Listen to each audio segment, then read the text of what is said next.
Before we begin tonight's story, I want to gently ask one small thing. If you truly enjoy these peaceful journeys into history, it would mean a lot if you left a like, and perhaps shared where in the world you're watching from, and what time it is for you right now. Only if it feels right for you. Thank you. The story we explore tonight unfolds in marble halls and torchlit corridors, in the gentle dawn light over Roman forums and the quiet evening shadows that fell across the Mediterranean world more than 2,000 years ago. It is a story of two men, Marcus Junius Brutus and Gaius Cassius Longinus, whose names became forever intertwined with one of history's most fateful moments, the Ides of March in the year 44 BC. This is not a tale of violence, but of choices made in the dim spaces between idealism and reality, between loyalty and principle, between the Rome that was and the Rome that might have been. It is a story told softly, as all histories should be told when the day has faded and the night asks us to reflect rather than react. We begin not with drama, but with atmosphere, with the feeling of walking through the Forum Romanum as the sun rises, with the sound of distant voices echoing off ancient stone, with the weight of tradition pressing gently on the shoulders of every Roman citizen who understood that their republic was something precious, fragile, and perhaps already slipping away. Let us walk together through this history, slowly and thoughtfully, as we might walk through a garden at twilight. The Roman Republic in the 1st century before Christ was like a great house that had stood for centuries, its foundations still strong, its walls still imposing, but its beams creaking with age and the weight of too many additions built hastily upon the original structure. If you had walked through Rome in those years, you would have seen a city transformed by conquest and wealth. The simple buildings of earlier generations had given way to marble temples and spacious villas. The narrow streets now carried not just Roman citizens in their togas, but merchants from Gaul, scholars from Greece, traders from Egypt, and slaves from every corner of the Mediterranean world that Rome's legions had touched. In the cool morning hours, before the heat of the day settled over the 7 hills, the Forum would begin to stir with life. Senators in their white togas bordered with purple stripes would make their way toward the Senate House, their sandals clicking softly on the paving stones, worn smooth by generations of footsteps. Lawyers would gather near the rostra, preparing their cases. Money changers would set up their tables. The smell of bread baking would drift from nearby shops, mixing with the scent of incense from the temples. But beneath this prosperity, beneath the marble facades and the flowing wine and the philosophical discussions held in elegant gardens, there was an unease. The Republic, that system of shared power, of checks and balances, of consuls and tribunes and senators, was showing cracks. For nearly 500 years, Rome had been governed not by kings, but by the collective will of its leading citizens. The memory of the last king, Tarquin the Proud, expelled in 509 BC, was still invoked as a warning against tyranny. No single man should hold absolute power. No individual should rise so high above his fellow citizens that he cast all others into shadow. This was the principle upon which the Republic rested.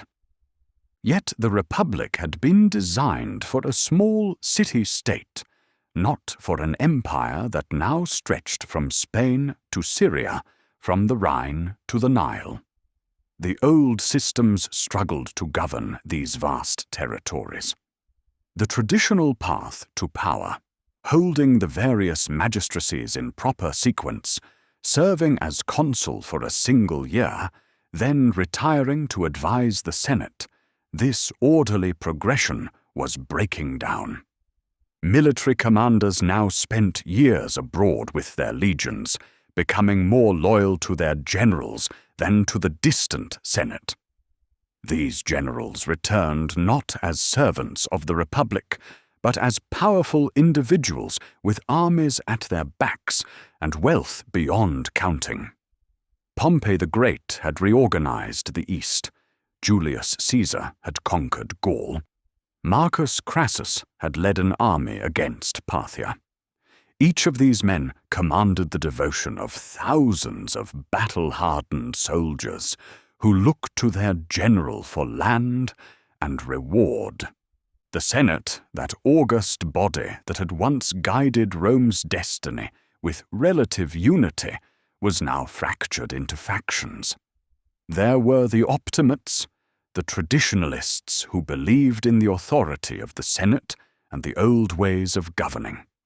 And there were the Populares, those who appealed directly to the common people, bypassing the Senate when it suited them, promising land reforms and debt relief and grain distributions.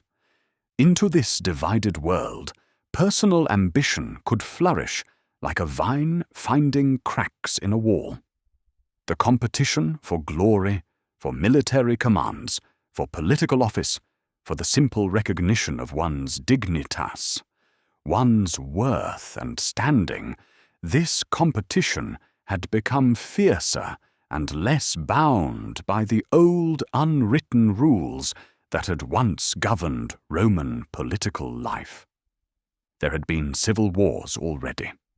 In the previous generation, Sulla had marched on Rome itself, an unthinkable act, for Roman armies were meant to fight Rome's enemies, not Rome itself. Yet Sulla had done it, and the precedent had been set. The idea that political disputes might be settled by force rather than debate, that legions might be turned against fellow Romans, this idea could no longer be dismissed as impossible. The year 60 BC had seen the formation of what historians would later call the First Triumvirate, though it was not an official arrangement, just a private alliance between three powerful men: Pompey, Crassus, and a rising politician named Gaius Julius Caesar. These three agreed to support each other's ambitions, to pool their influence and wealth and followers to dominate Roman politics. For a time, it worked. Caesar secured the consulship and then a command in Gaul. Pompey received recognition for his eastern conquests and land for his veterans. Crassus, the richest man in Rome, sought military glory to match his wealth and took an army east against Parthia. But Crassus died in the desert at Carrhae in 53 BC, his army destroyed, his head taken as a trophy by the Parthian king. The triumvirate of three became a rivalry of two, and as the 50s BC gave way to the 40s, as Caesar won victory after victory in Gaul and Britain, as his fame grew and his legions became the most experienced fighting force in the world, Pompey and the Senate began to fear what he might do with all that power. The old patterns of Roman life continued: the festivals, the elections, the legal cases, the marriages and funerals of great families. But there was a tension now, a sense that the future was uncertain in a way it had not been before. In the taverns and the baths, in the porticos where men gathered to talk, the conversations would turn to politics with an edge of anxiety. Would Caesar return from Gaul as Sulla had returned, with an army ready to seize power by force? Would Pompey defend the Republic, or would he prove to be just as ambitious? Could the Senate find a way to reassert its traditional authority, or were those days gone forever? In the evenings, as the sun set over the Tiber and painted the western sky in shades of gold and rose, as the temples and monuments cast long shadows across the Forum, Romans would make their way home through streets that had seen so much history. They would pass the places where great orators had spoken, where laws had been passed, where their ancestors had defended the Republic against external threats. Some still believed that the old ways could be preserved. Some still hoped that Rome's traditional institutions were strong enough to weather this storm of ambition and power.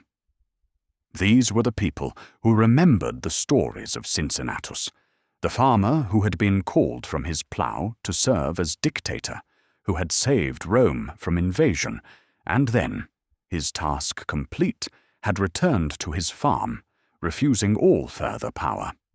They were the people who believed that virtue and self-sacrifice and devotion to the common good were not just stories from the past, but living principles that might yet guide Rome's future. Others were less certain. They saw how wealth had corrupted, how ambition had grown unchecked, how the bonds of tradition and honor that had once held Roman society together were fraying. They wondered if perhaps the Republic had grown too large, too complex, too divided to continue in its old form. And in the midst of all this uncertainty, two men were living their lives, making their choices, forming their beliefs about what Rome was and what it should be. One was named Marcus Junius Brutus, a young man from one of Rome's most distinguished families, a student of philosophy, thoughtful and serious. The other was Gaius Cassius Longinus, a military man, sharp and perceptive, with a soldier's directness and a keen sense of what was practical versus what was merely ideal. They could not have known, in those years before Caesar crossed the Rubicon, that their names would be remembered for 2,000 years. They could not have imagined that they would become symbols, for some, of the defense of liberty, for others, of treachery and ingratitude. They were simply Romans, living in difficult times, trying to navigate the complexities of a world that was changing faster than any system of government could easily accommodate. The late Republic was like twilight, that time when day has not quite ended, but night is already announcing itself, when the quality of light is uncertain and the paths ahead are not quite clear. It was beautiful in its way, full of memory and achievement, but shadowed by an awareness that something was ending, that the morning, whenever it came, would reveal a different world. This was the Rome into which our story unfolds, gently and inevitably, like a river flowing towards the sea. Marcus Junius Brutus was born in the autumn of 85 BC into a family whose lineage stretched back to the very founding of the Roman Republic. On his mother's side, he was descended from Lucius Junius Brutus, the man who had led the overthrow of Rome's last king, and who had been one of the first consuls of the new republic. This ancestor had become legendary, a man who had valued the republic above even his own family, who had condemned his own sons to death when they plotted to restore the monarchy. For young Marcus Brutus, this heritage was both an honor and a burden. From his earliest years, he would have been reminded that his very name carried expectations. The Junii Bruti were not simply another noble family. They were connected to the founding myth of Roman liberty itself. To be a Brutus was to be associated with the idea that no man should rule as king, that the republic was sacred, that personal ambition must be subordinated to the common good. His mother, Servilia, was a formidable woman from the patrician Servilian family. She was intelligent, politically astute, and deeply connected to the complex networks of power that governed Rome.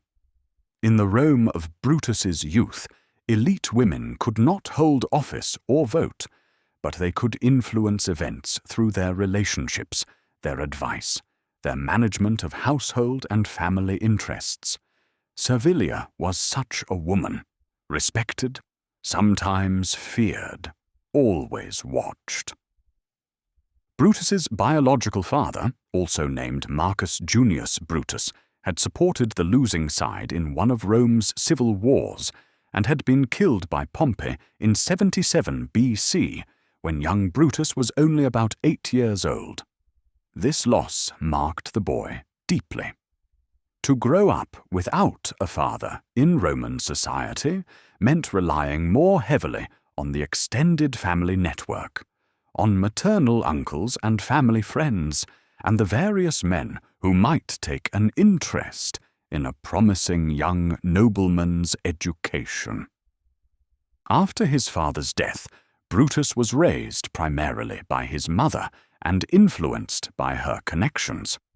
One of the most important of these connections was Julius Caesar, who was Servilia's lover for many years.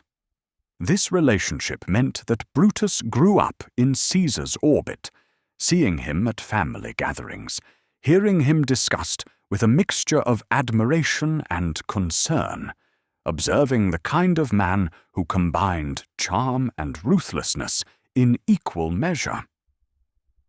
There were whispers, never confirmed, that Caesar might actually be Brutus's biological father. The timeline made this unlikely. Brutus was born before Servilia, and Caesar's affair was known to have begun. But the rumor persisted, adding another layer of complexity to Brutus's already complicated relationship with the man who would become Rome's most powerful figure. As a boy, Brutus was quiet and thoughtful.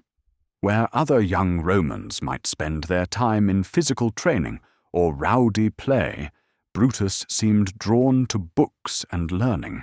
He was not frail or weak. Roman education included physical conditioning, and he would later prove himself competent in military matters. But his natural inclination was toward contemplation rather than action. When he reached the age for more formal education, Brutus immersed himself in philosophy, particularly in the Stoic and Platonic traditions that were fashionable among educated Romans. He traveled to Athens, that ancient center of learning, where he studied with some of the great philosophers of the age. In Athens, he could walk the same paths where Socrates had questioned his students, where Plato had taught in the academy, where generations of thinkers had grappled with questions of justice, virtue, and the good life. Greek philosophy was not just intellectual exercise for Romans like Brutus, it was meant to shape character and guide conduct. The Stoics taught that virtue was the only true good, that external circumstances, wealth, power, even life itself, were merely preferred indifferents that a wise person would accept or reject with equanimity. They taught that the universe was rational, that there was a natural law written into the fabric of reality, and that human beings should live in accordance with this nature and reason. From Plato and his followers, Brutus would have absorbed ideas about justice, about the ideal forms that earthly things imperfectly reflect, about the philosopher's duty to engage with the political world, even though politics was messy and imperfect. Plato's Republic, with its vision of philosopher kings and its critique of tyranny, would have resonated with a young Roman who carried the name Brutus and who had been raised to revere the Republic as the highest political achievement. These philosophical studies were not abstract. For Brutus, they became the lens through which he viewed Roman politics. Where another man might see politics as a game of power and personal advancement, Brutus saw it as a field where virtue should be displayed, where principle should guide action, where the common good should take precedence over private interest.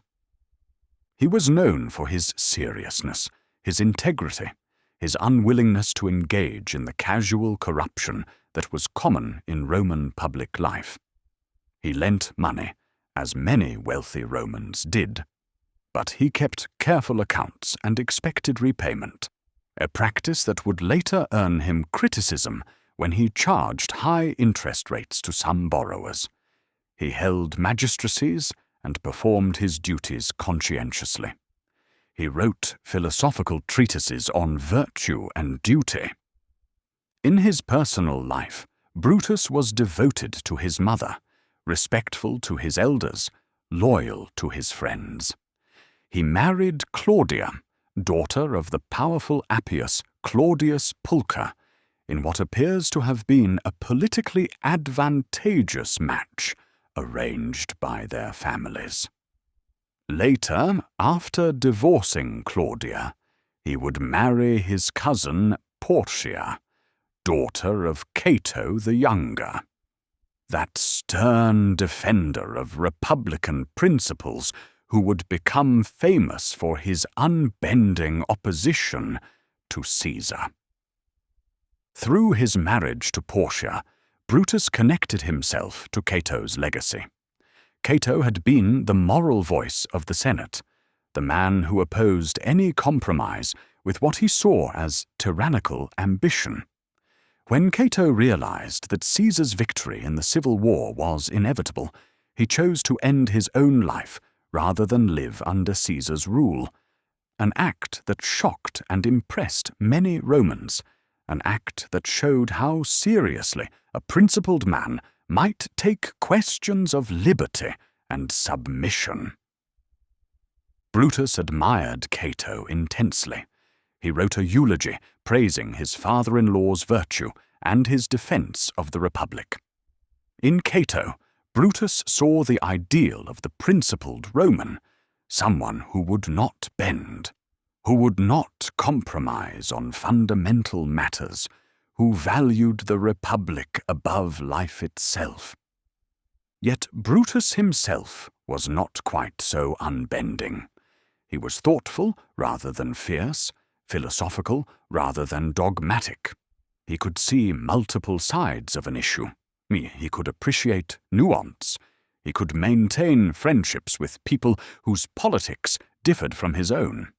This made him seem more moderate than Cato, more reasonable, more willing to work within the system as it existed rather than demand it conform to an ideal. During the civil war between Caesar and Pompey, Brutus had faced a terrible choice.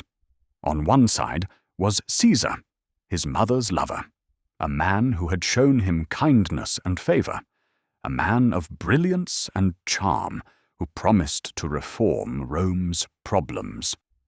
On the other side was Pompey, who had killed Brutus's father, but who now represented the Senate and the traditional republican order. Brutus chose to support Pompey and the Senate. It must have been a wrenching decision. He was not a natural warrior, yet he took up arms. He was deeply connected to Caesar through his mother. yet he opposed him. The choice showed something essential about Brutus, that when principle conflicted with personal connection, he would choose principle, even when it cost him. After Pompey's forces were defeated at Pharsalus in 48 BC, Brutus was among those who submitted to Caesar. He wrote to Caesar asking for forgiveness. Caesar, magnanimous in victory, not only pardoned him, but elevated him. He gave Brutus governorships, included him in his inner circle, treated him almost as a son. There were practical reasons for this. Caesar wanted to show that he was merciful, that he could win over even those who had opposed him. But there seems to have been genuine affection too. Caesar respected Brutus's intellect and character. He valued having such a man on his side. And so Brutus became part of Caesar's circle in the years after the Civil War. He held positions of authority. He attended the Senate. He participated in the government of Rome as it was reshaped by Caesar's reforms. On the surface, he had been reconciled to the new order. He had accepted Caesar's pardon and returned to public life. But beneath this surface accommodation, Brutus was thinking, questioning, struggling with philosophical and moral problems that kept him awake at night. What did it mean to be a Roman? What did it mean to preserve the Republic? Could one serve under a single powerful man and still claim to be defending Roman liberty? Or did accepting Caesar's favor and authority mean that he had betrayed the principles of his ancestors? That he had become complicit in the transformation of Rome from a republic into something else? These were not abstract questions. They pressed on Brutus with the weight of his family name, with the memory of Cato's sacrifice, with the philosophical training that had taught him to examine his own actions ruthlessly. He was by nature not a man of sudden decisions or dramatic gestures. He thought deeply.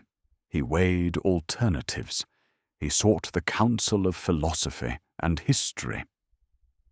In the evenings, perhaps, he would sit in his study with a lamp burning low, reading the old accounts of Roman virtue, the stories of men who had put the Republic above all else.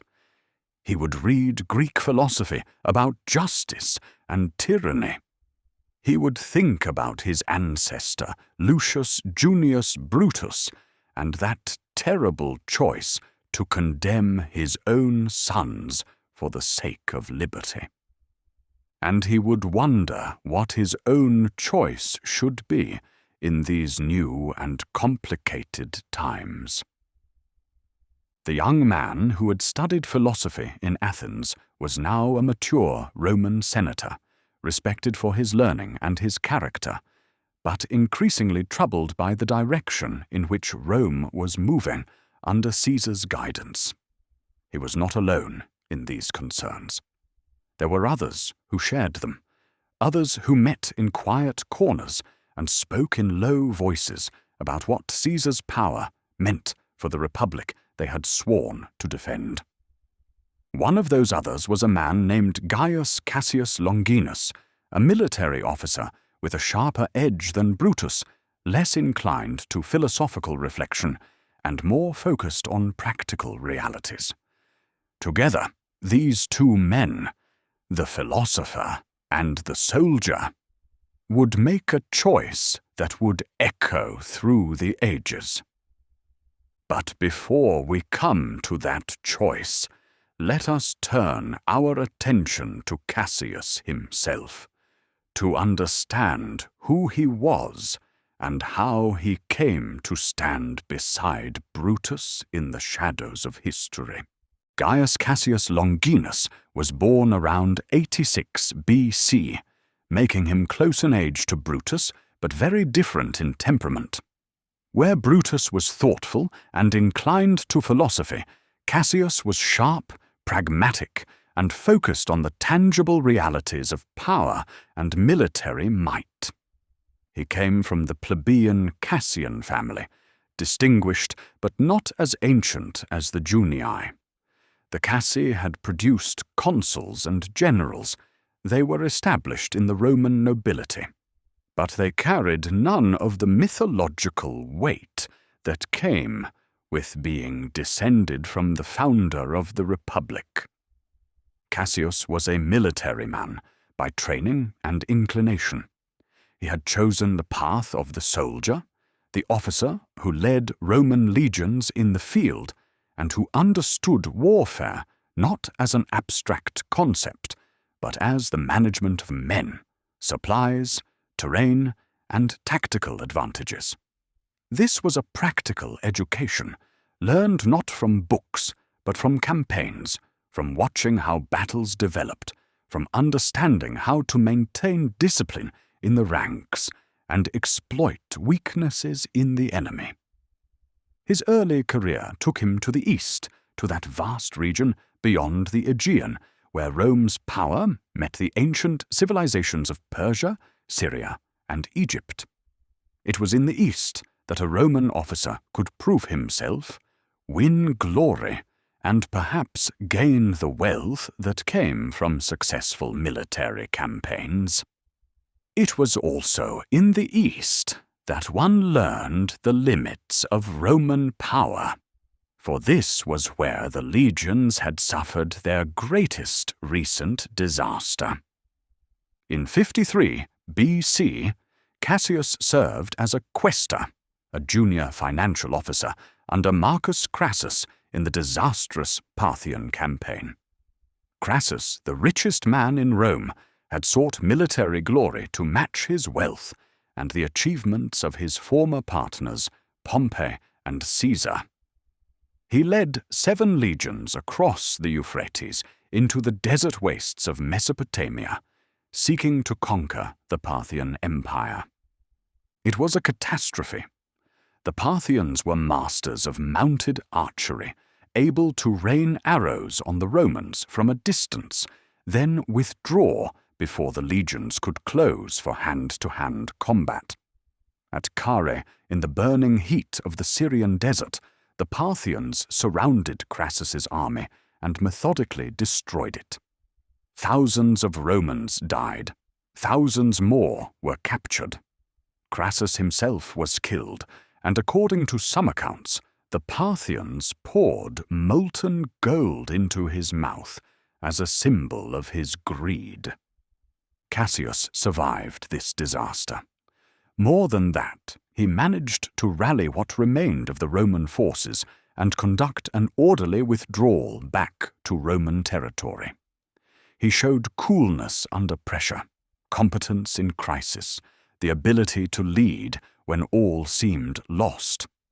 For a young officer, this was a defining moment. He had seen catastrophic failure and had not panicked. He had taken responsibility and saved what could be saved. His actions earned him respect and recognition. He was given command of the Roman forces in Syria and successfully defended the province against Parthian incursions in the following years. He won small victories, maintained Roman prestige in the region, showed himself to be a capable military leader. These were not the spectacular conquests that made men famous throughout the empire, but they were solid achievements that marked him as a competent and reliable officer. Cassius understood power in a direct way. He had seen what happened when power was misused. Crassus's vanity had led to the destruction of 7 legions. He had seen what happened when enemies were underestimated. The Parthians had proved far more dangerous than Crassus had imagined. He had learned that in military and political affairs, clear-eyed assessment of reality was more valuable than grand ambitions or philosophical ideals. This experience shaped his view of Rome's political situation. When he looked at Julius Caesar, Cassius saw not just a brilliant general, but a man whose ambition was unchecked, whose power was growing beyond any reasonable limit, who was transforming the Republic into a personal dominion. Cassius was not opposed to strong leadership. He had been a military officer, after all, and understood the need for hierarchy and command. But he was opposed to the concentration of all power in a single person, which seemed to him both dangerous and contrary to Roman tradition. There was also a personal element. Cassius felt that Caesar did not appreciate his abilities sufficiently. After the Civil War, when Caesar was distributing honors and positions to his supporters and former enemies alike, Cassius felt that he should have been given a more prestigious command or office. He had proved himself in Syria. He had shown loyalty after submitting to Caesar's victory. Yet he did not receive the recognition he believed he deserved. This sense of being undervalued wasn't mere wounded pride, though pride was certainly part of it. For a Roman aristocrat, dignitas, one's standing and recognition, was essential. To be slighted wasn't just personally painful. It was a public diminishment, a statement that one's achievements and worth were not properly valued. In the intensely status-conscious world of Roman politics, such slights were not forgotten. But Cassius's opposition to Caesar went deeper than personal resentment. He genuinely believed that Caesar's concentration of power was harmful to Rome. Unlike Brutus, whose concerns were primarily philosophical and moral, Cassius's concerns were practical and political. He saw how the Senate had been reduced to a rubber stamp. He saw how Caesar made all the important decisions himself, how he appointed magistrates rather than letting them be elected, how he held multiple positions simultaneously, how he accepted honors and titles that made him more than a citizen among citizens. Cassius was married to Junia Tertia, who was the daughter of Servilia and therefore Brutus's half-sister.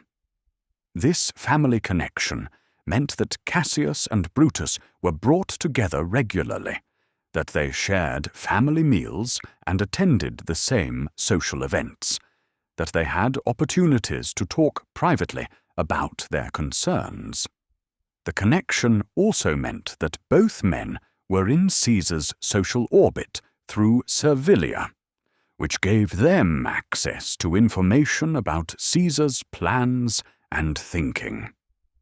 In physical appearance and manner, Cassius was quite different from Brutus. Where Brutus was studious and measured, Cassius had the bearing of a soldier, direct, sometimes blunt, quick to assess situations and make decisions. Ancient accounts suggest he had a lean, hungry look, an intensity that some found admirable and others found unsettling. He was known for his sharp tongue and his ability to see through pretense. Yet for all his military directness, Cassius was also cultured and educated, as all Roman aristocrats were expected to be. He could quote Greek philosophy, appreciate poetry, engage in the literary discussions that were part of elite Roman social life. He simply did not make these things central to his identity the way Brutus did. For Cassius, learning was a tool, a social skill, a way of understanding human nature and motivation. It was not, as it was for Brutus, a guide to life and a source of ultimate meaning. The two men, Brutus and Cassius, complemented each other. Brutus provided philosophical justification and moral authority. His family name, his reputation for integrity, his genuine commitment to principle. These made him a powerful symbol of republican virtue. Cassius provided practical energy and political acumen. He could organize, persuade, assess who might be recruited to a cause and what arguments would move them. He was willing to take action, while Brutus was still weighing alternatives. In the years after the Civil War, as Caesar's power grew and the Republic seemed increasingly a fiction, these two men had many opportunities to talk. They attended the same Senate meetings, saw the same displays of Caesar's dominance, heard the same rumors about further honors Caesar might accept. They were both troubled, both searching for some way to respond, both aware that doing nothing was itself a choice with consequences. Cassius was probably the first to suggest action. He was by nature less patient than Brutus, more willing to consider radical solutions. He would have argued that Caesar's power was only going to grow, that waiting accomplished nothing, that if they truly believed in the Republic, then they needed to defend it, not just mourn its decline. Brutus would have been more hesitant. He would have raised philosophical questions about whether it was right to use violence against a benefactor, about whether one person could take it upon themselves to act for the Republic, about whether Caesar's assassination would solve Rome's problems or merely create new chaos. He would have thought about Caesar's kindness to him personally, about his mother's feelings, about the complexity of judging another person's intentions and actions. These conversations probably took place over many months in private gardens and quiet rooms, away from ears that might report to Caesar. They were careful conversations, because to speak openly of such things was dangerous. If Caesar learned that men were plotting against him, he had the power to act swiftly. Exile or death could follow the mere suspicion of conspiracy. But the conversations continued, because both men felt the weight of their historical moment. They could see that something unprecedented was happening. Caesar held dictatorial power with no fixed end date. He was being granted honors that made him seem more than human. A golden chair in the Senate, the right to wear triumphal clothing, his image on coins. There was talk of making him king, or at least giving him the title in the eastern provinces, where kingship was the traditional form of rule. For Cassius, this was intolerable.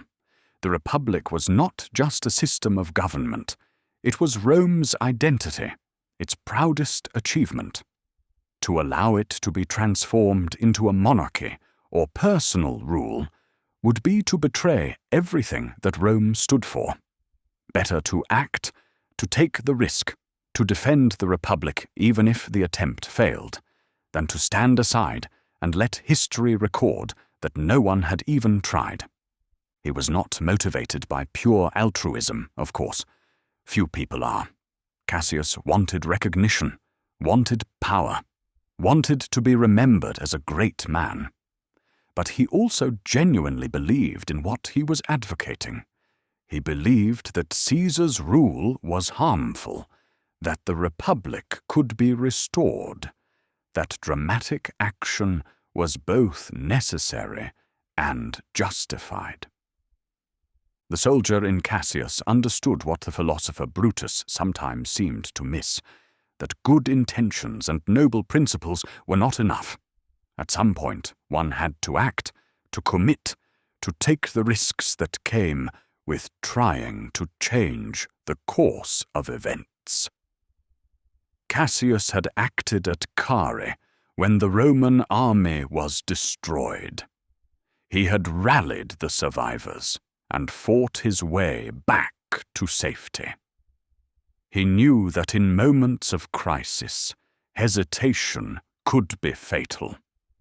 And so he worked on Brutus, carefully and persistently, knowing that Brutus's participation was essential. Brutus brought moral authority that Cassius alone could not provide. Brutus's name, that name connected to the founder of the Republic, would give their action legitimacy. If Brutus joined the conspiracy, others would follow. If Brutus remained apart, the whole enterprise might be dismissed as merely the scheming of ambitious men. It was probably Cassius who first suggested that they were not alone in their concerns, that there were others in the Senate who shared their views, that a coordinated action might be possible. And it was Cassius who began to identify these others, to sound them out carefully, to build the network of conspirators that would eventually gather around the idea of removing Caesar from power. But we are moving ahead of our story. Before we come to the conspiracy itself, we need to understand the Rome over which Caesar ruled, the reforms he was implementing, the tensions that made some Romans uneasy, even as others celebrated his achievements. We need to see the world as it appeared in those final years before the Ides of March, when the Republic still existed in form but seemed to be fading in substance, when the future was uncertain and men of principle struggled to know what the right course of action might be. Let us turn now to Rome under Caesar's dominance, to see what so troubled men, like Brutus and Cassius. In the years after his victory in the Civil War, Julius Caesar became the dominant figure in Roman political life. He held the office of dictator, originally an emergency position limited to 6 months, but now extended indefinitely. He controlled the legions. He appointed magistrates and filled the Senate with his supporters. He initiated reforms that touched every aspect of Roman society. In practical terms, he ruled Rome. Yet to understand the world he created, we must set aside later judgments and see it as it appeared to those who lived through it. For many Romans, Caesar's rule brought peace after years of civil war. It brought stability after decades of political chaos. It brought effective government after the Senate's often paralyzed deliberations. These were not small things. The Civil War had been devastating. Roman citizens had fought other Roman citizens. Italian towns had been besieged. The Senate had fled Rome. Farms had been abandoned. Trade had been disrupted. Thousands had died, and thousands more had been exiled or stripped of their property. The years of conflict between Caesar and Pompey, and before that between various factions competing for power, had left Rome exhausted and traumatized. Caesar had won decisively, and his victory meant an end to the fighting. The legions were no longer marching against each other. The provinces were at peace. Commerce resumed. The courts functioned. People could plan for the future without wondering whether another civil war would erupt. This was perhaps Caesar's greatest gift to Rome. He had ended the cycle of violence that had consumed the late Republic. Moreover, Caesar was not idle in victory. He used his power to address real problems that the Senate had failed to solve.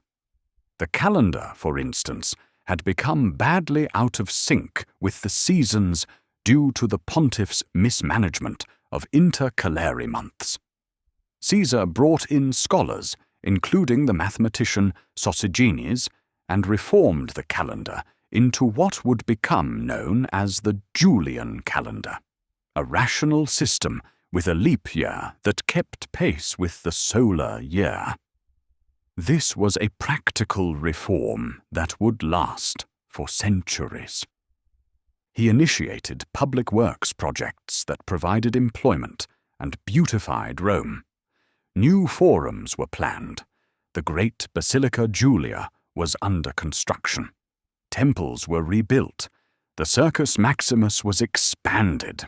These projects were not just monuments to Caesar's glory, though they were certainly that, but also improvements to the city's infrastructure that benefited all Romans. Caesar reformed the grain distribution system to ensure that Rome's poor were fed without bankrupting the treasury. He regulated the activities of the political clubs and associations that had often been used to organize violence in the streets. He passed laws to reduce debt and prevent the exploitation of provincial populations by Roman tax collectors and governors. He even granted Roman citizenship to doctors and teachers who settled in Rome, recognizing that the city needed skilled professionals. In the provinces, Caesar's presence was felt as well. He sent out competent administrators. He established colonies for his veterans, providing them with land and creating Roman communities throughout the Mediterranean world. He extended Roman citizenship to whole communities in Gaul, recognizing that the empire's strength came not just from military conquest, but from integrating diverse peoples into Roman society. For many people, particularly those outside the narrow circle of the senatorial aristocracy, Caesar's rule seemed beneficent. He was accessible, even charming. He pardoned former enemies rather than executing them. He showed clemency when he might have shown cruelty. He promoted men based on ability rather than just ancestry. He seemed to embody the Roman virtues of intelligence, courage, and generosity. Yet beneath these achievements, there was a fundamental transformation occurring. The Republic, that system where power was shared, where magistrates held office for limited terms, where the Senate guided policy through collective deliberation, where citizens participated in governance, this system was being superseded by the will of one man. The Senate still met, but it had become largely ceremonial. Caesar appointed hundreds of new senators, filling the chamber with his supporters and with men who owed their position to him. Debates became mere formalities. The real decisions were made by Caesar and his advisers, and the Senate simply ratified them. Some senators attended dutifully, going through the motions of republican government. Others stayed away, unable to participate in what felt like theater. Elections still occurred, but the results were predetermined. Caesar nominated the magistrates, and they were duly elected. There was no real competition, no genuine choice. The cursus honorum, that carefully structured ladder of offices that ambitious Romans climbed, had lost its meaning when all the offices were in Caesar's gift. The traditional checks and balances had been dismantled. The tribunes, who had the power to veto Senate decisions and protect plebeian interests, were now Caesar's appointees. The consuls, who were supposed to be Rome's chief executives, were overshadowed by Caesar's dictatorship. The law courts continued to function, but everyone knew that Caesar's favor or disfavor could override any verdict. Most troubling to men like Brutus and Cassius were the honors being heaped upon Caesar. He was granted the title Imperator, commander, as a permanent part of his name. His birthday was made a public festival. Temples were dedicated to his clemency. His statue was placed among those of the ancient kings of Rome. Priests were appointed to conduct his cult. The month of Quintilis was renamed Julius in his honor. These were honors traditionally reserved for gods, not mortal men. Romans worshipped their ancestors and recognized the divine nature of the state, but living men were not made into gods. That was an Eastern custom, associated with the monarchies and tyrannies that Rome had rejected. Yet here was Caesar, accepting godlike honors, allowing temples to be built and priests appointed, allowing himself to be depicted in ways that suggested he was more than merely human. There was also the question of the kingship. Caesar had repeatedly refused the title of king when it was offered, most famously at the Lupercalia festival, when Mark Antony placed a royal diadem on Caesar's head, and Caesar pushed it away. But why was it being offered at all? Who had suggested this? Was Caesar orchestrating these offers so he could make a show of refusing? Or were others trying to push him toward accepting the title? For Romans steeped in republican tradition, the very idea of kingship was anathema. The republic had been founded on the rejection of kings. Lucius Junius Brutus, Marcus Brutus's legendary ancestor, had expelled the last king and established the rule of consuls. For nearly 500 years, Romans had defined themselves in opposition to monarchy. They were free citizens, not subjects. They governed themselves not through hereditary rulers, but through elected magistrates and deliberative assemblies. Yet now this tradition seemed under threat. Caesar's power was already kingly in all but name. He had taken control of the state, concentrated authority in his own hands, and showed no sign of relinquishing it. What difference did a title make, except that accepting the title king would make explicit what was already implicit: that Rome was no longer a republic. Some Romans accepted this development with equanimity or even satisfaction. They believed that the republic had failed, that the system of shared power among the aristocracy had produced only chaos and civil war, that Rome needed strong leadership to survive. They looked at Caesar's achievements, his military victories, his administrative reforms, his ability to make decisions and implement them, and concluded that this was better than the endless squabbling of the Senate. Others were deeply troubled. They felt that something essential was being lost, that Rome was betraying its own history and identity. They looked at the empty forms of republican government, the elections that weren't real elections, the Senate debates that didn't matter, the magistracies that conveyed no real power, and felt a profound sense of loss. The city itself reflected this transformation. The Forum, which had been the heart of republican political life, was being rebuilt according to Caesar's vision. The old simplicity was giving way to marble grandeur. New forums were being constructed. Caesar's Forum, with its temple of Venus Genetrix, Venus the ancestor, from whom Caesar's family claimed descent. These were beautiful spaces, magnificent in their architecture.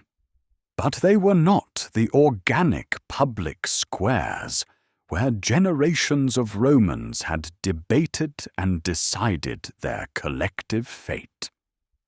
In the evenings, as the setting sun cast long shadows across these marble spaces, as the noise of the day faded and the city grew quiet, thoughtful Romans might have walked through the Forum and felt a kind of nostalgia for a time that was already passing into memory.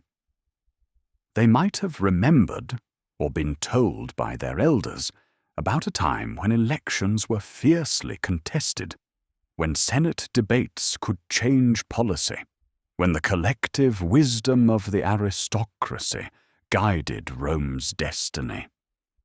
The temples still stood, the Temple of Concord, the Temple of Saturn, the ancient shrines to the gods who had protected Rome through centuries of growth and conquest. But there were new temples now, or temples being planned, temples to Caesar's virtues or to the deified abstractions of his power. The old gods seemed to be receding, making way for something new, something that looked more like the divine kingship of the Hellenistic world than the civic religion of the Republic. At dinner parties in the great houses of Rome's aristocracy, the conversation would turn to these changes. Some would defend Caesar, praising his competence and his vision. Others would express concern, carefully and quietly, aware that too much criticism could be dangerous.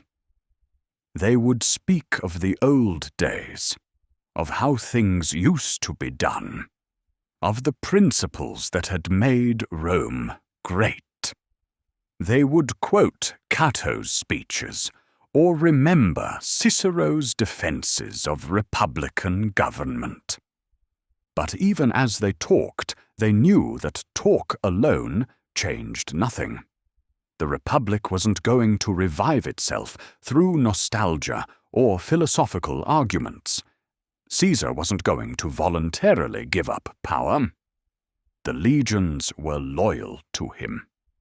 The people loved him. The machinery of government responded to his will. What could concerned senators do against such power? This was the question that haunted men like Brutus and Cassius.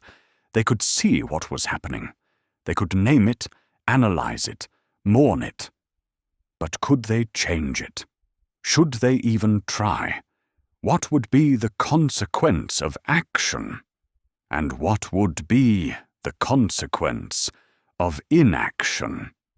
In the quiet of night, when sleep would not come, Brutus might have lain awake thinking about these questions. He had read Plato's argument that tyranny was the worst form of government, the degradation of the political order.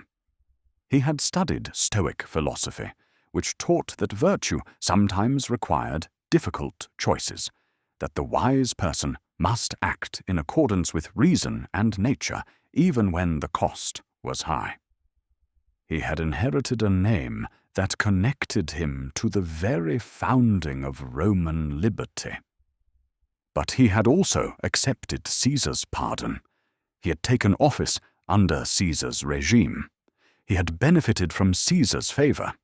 To act against Caesar now would mean betraying a personal bond, violating the relationship between patron and client that was fundamental to Roman society. It would mean ingratitude, which Romans considered a serious moral failing. And what would be the result? If Caesar were removed, would the Republic simply resume its old form? Or would there be chaos, another civil war, more death and destruction? The history of recent decades suggested that removing one powerful individual did not solve Rome's problems. It simply created space for another struggle for power. These were the considerations that weighed on thoughtful Romans in those years when Caesar dominated Rome. The answers were not obvious. The right course of action was not clear. And so people lived their lives, performing their duties, maintaining their households, going through the routines of Roman life, while underneath the surface these questions simmered, waiting for something to bring them to a crisis. that something would come from the Senate itself, from a group of men who decided that inaction was no longer acceptable, that the Republic, even if it existed now only as an ideal rather than a reality, was worth defending, even at great personal risk. These men would meet in quiet places, speak in hushed voices, and make a plan that would change the course of history. There were others, besides Brutus and Cassius, who felt that Caesar's dominance had gone too far, that something needed to be done to preserve what remained of the Republic. These men were senators, mostly, members of Rome's traditional governing class who had seen their institution reduced to a shadow of its former self. They met informally, in small groups, at dinner parties and social gatherings, where they could speak with some degree of privacy. The atmosphere of these gatherings was not dramatic or heated. These were not revolutionaries planning to overthrow society, but rather conservatives hoping to restore what they believed was the traditional order. They spoke carefully, aware that word might get back to Caesar if they were too open in their criticism. They tested each other's views, feeling out who might be sympathetic to action and who might remain loyal to Caesar, regardless of their private reservations. Gaius Cassius Longinus moved through these circles with purpose. He was building a network, identifying men who might be recruited to a conspiracy. He looked for those who had been slighted by Caesar, who had expected more recognition or higher office, and had been disappointed. He looked for principled republicans like Brutus, who might act from ideology rather than personal interest. He looked for men with courage, or at least with sufficient desperation, to overcome their natural caution. One of those he approached was Gaius Trebonius, who had served as Caesar's general in Gaul and had been rewarded with a consulship. Trebonius had shown loyalty to Caesar for years, but something had changed. Perhaps he felt that Caesar's growing power was a betrayal of what they had fought for. Perhaps he had his own ambitions that Caesar's continued dominance frustrated. Whatever his motivation, Trebonius was willing to listen when Cassius carefully broached the subject of opposition. There was Decimus Brutus Albinus, another of Caesar's former generals, who had commanded fleets and earned triumphs. He was not related to Marcus Brutus despite the shared name, but he was close to Caesar, so close that Caesar had named him in his will as a secondary heir. Yet Decimus had apparently concluded that Caesar's rule had to end. His motives remain mysterious to history, but his participation in the conspiracy was crucial because his closeness to Caesar meant he could influence Caesar's actions and movements. There was Tullius Cimber, a senator about whom we know relatively little except his role in the conspiracy. There was Casca, who came from a respectable family and who had served as a tribune. There was Minucius Bacillus, who had military experience. There was Rubrius Ruga, Pontius Aquila, Marcus Spurius, and others whose names have come down to us through the historical record, though their individual personalities and motivations are now obscure.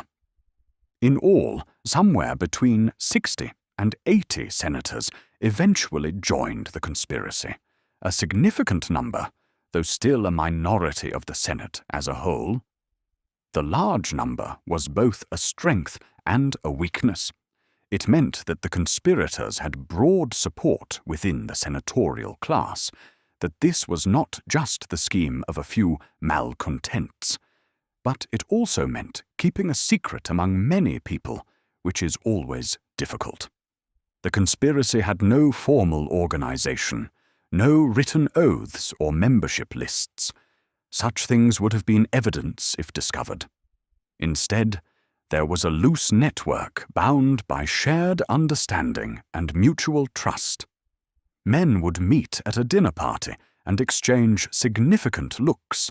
They would take walks in gardens and speak quietly about their concerns. They would use indirect language, speaking of saving the Republic or acting for liberty, without explicitly stating what they meant. Cassius orchestrated these meetings carefully. He understood that different men needed different approaches. Some, like Brutus, needed to be convinced through philosophical arguments about duty and principle. Others needed to be assured that they would not be acting alone, that others would join them. Some needed to be convinced that success was possible, that Caesar was not invulnerable. The recruitment of Marcus Brutus was crucial and also difficult. Cassius knew that Brutus would not act rashly, that he would need time to think through the moral and practical implications. He also knew that Brutus's participation would give the conspiracy legitimacy. If a man of Brutus's reputation and character joined them, it would signal that this was a principled action, not merely a power grab. Cassius appealed to Brutus's family pride. He reminded him of his ancestor who had expelled the kings. He may have arranged for messages to be left where Brutus would find them, notes allegedly from ordinary citizens begging Brutus to act as his ancestor had acted, to defend Rome's liberty. These messages played on Brutus's sense of family obligation and historical destiny. But it was not just manipulation. Cassius also engaged Brutus in genuine philosophical discussion about tyranny and liberty, about duty and action. He presented the practical case that Caesar's power would only grow, that he might soon accept the title of king, that delay would make action more difficult. He argued that removing Caesar was not murder, but a political act, the defense of the state against tyranny. Brutus wrestled with these arguments. He consulted his philosophical texts. He thought about Cato's example. His father-in-law had chosen death rather than submit to Caesar's rule. He thought about the Republic's history, about all the men who had sacrificed personal interest for the common good. He thought about what it would mean to live under a monarchy, to raise children in a Rome where power was inherited rather than earned through service. There were sleepless nights. There were conversations with his wife, Portia, who was herself the daughter of Cato, and who understood what principles might demand. According to later accounts, Portia noticed her husband's distress and pressed him to share what was troubling him. When he initially resisted, she demonstrated her strength and trustworthiness by deliberately wounding her own thigh and enduring the pain without complaint, showing that she could bear secrets and suffering. Brutus then confided in her about the conspiracy. Gradually, reluctantly, Brutus came to the conclusion that action was necessary. He could not reconcile Caesar's dominance with republican principles. He could not justify to himself remaining passive while the Republic was transformed into a monarchy. He believed that Caesar, despite his personal virtues and kindness, had become a tyrant in the political sense, a man who held power without legal limitation, who ruled by his own will rather than by law. Once Brutus committed, the conspiracy gained momentum. Other senators who had been hesitant joined when they learned that Brutus was involved. His name, his reputation, his philosophical seriousness, these made the enterprise seem noble rather than merely ambitious. If Brutus thought this was necessary, if Brutus was willing to act, then perhaps it was the right course. The conspirators had to decide on a method and a time. They could not simply assassinate Caesar in some dark alley. That would be murder, not political action. They needed to act publicly, in a way that made clear they were acting for the Republic, not for personal gain. The Senate House seemed the natural location. If Caesar were removed during a Senate meeting, it would be clear that this was the Senate acting to defend its own prerogatives and Rome's traditional government. But Caesar did not attend the Senate regularly, and when he did, he was surrounded by his supporters and guards. The conspirators would need to choose a moment when they could act with some chance of success, and when the symbolism would be clear. They would need to coordinate their action, despite having no opportunity to openly plan or rehearse. They settled on the Ides of March, March 15th, 44 BC. The Senate was scheduled to meet on that day in the Theatre of Pompey, a grand complex that included a Senate meeting space.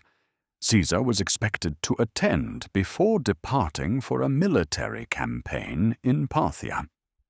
It would be their last opportunity for some time. The date had a certain resonance. The Ides of March was a normal day in the Roman calendar. But Ides originally referred to the full moon, and there was something symbolically appropriate about acting at the turning point of the month. Later, Roman superstition would invest the date with ominous significance. But for the conspirators, it was simply a practical choice, a day when Caesar would be accessible and when many senators would be present. As the date approached, the conspirators had to manage their anxiety and maintain their secrecy. They continued to attend dinners with Caesar, to participate in Senate meetings, to go through the ordinary routines of Roman political life. They smiled and spoke pleasantly while carrying the weight of what they were planning. There were close calls. At one dinner party shortly before the Ides of March, the conversation turned to the question of what kind of death was best. Caesar, reclining at the table, said that a sudden death was best. No lingering illness, just a quick end. The conspirators present must have exchanged glances at this, understanding that Caesar had just described his own approaching fate without knowing it. There were rumors and warnings. Fortune-tellers and soothsayers were said to have warned Caesar about the Ides of March. A senator reportedly gave Caesar a note detailing the conspiracy as he entered the Senate house. But Caesar never read it. Calpurnia, Caesar's wife, had troubling dreams and begged him not to go to the Senate that day. Caesar was inclined to listen to her and stay home. It was Decimus Brutus who convinced him to attend anyway. Decimus came to Caesar's house that morning and found him hesitant. The Senate was waiting, Decimus said. They had important business to conduct. It would seem weak for Caesar to stay away because of dreams and superstitions. Caesar trusted Decimus. He had named him in his will, had given him important commands, and so he allowed himself to be persuaded. The conspirators had committed themselves. The date was set, the location determined, the method agreed upon. Now they simply had to wait for Caesar to arrive at the Senate meeting, and then act and accept whatever consequences followed. As the morning of March 15th dawned over Rome, with the sun rising over the Forum and the early light touching the rooftops and temples, the city went about its usual business. People opened their shops, went to the baths, made offerings at temples, argued legal cases, negotiated business deals. The rhythms of Roman life continued as they had for centuries. But for the conspirators, and for Caesar, this day would be unlike any other. The course of history was about to turn, though most people in Rome would not know it until the deed was done, and the news spread through the streets like fire through dry grass. The theatre of Pompey was a magnificent complex on the Campus Martius, outside the traditional city boundary. Pompey the Great had built it decades earlier, Rome's first permanent stone theatre, along with gardens, porticos, and a great colonnaded space. As part of the complex, there was a large hall where the Senate could meet when necessary. It was here, in a meeting space adorned with statues and columns, that the Senate had been summoned for the Ides of March. In the morning hours before the meeting, senators made their way toward the theatre of Pompey through Rome's streets. Some walked from their homes on the Palatine Hill, others came from various parts of the city, their togas bright in the spring sunlight, their expressions calm and dignified as befitted Rome's governing class. The conspirators moved among them. Cassius would have been sharp-eyed and alert, noting who was present, reviewing the plan mentally, ready to act. Brutus would have been more inward, perhaps pale, certainly tense despite his philosophical training. The others, Decimus, Trebonius, Casca, Tullius Cimber, and the rest, each carried their own mixture of determination and anxiety. They had arranged a signal and a sequence. When Caesar arrived, they would not all rush at him at once. That would be chaos. Instead, they would stage their action with a certain choreography. Tullius Cimber would approach Caesar with a petition, getting close enough to grab his toga. This would be the signal. Then the others would close in, each striking a blow, so that responsibility would be shared among them all, so that no single person could be called Caesar's assassin. The Senate chamber gradually filled with senators, taking their places on the tiered seating that ran along the walls. Conversation murmured through the space, gossip about provincial appointments, discussion of upcoming legislation, the casual talk of men who had known each other for years and who were accustomed to these gatherings. Caesar was late. The conspirators waited with mounting tension. Had Calpurnia's pleas convinced him to stay home after all? Had someone warned him? But then word came that Decimus had gone to fetch him, that Caesar would arrive shortly. The conspirators exchanged glances, settled their nerves, prepared themselves. Some of the conspirators had daggers hidden in their togas. These were not military weapons, but simple knives, the kind that Romans might carry for cutting food or other daily tasks. They had chosen this approach because it would be impossible to bring swords into the Senate meeting without arousing suspicion. But small daggers could be concealed in the folds of a toga. When Caesar finally arrived, there was the usual stir of acknowledgement. He was the dictator, after all, the most powerful man in Rome. Senators stood in respect.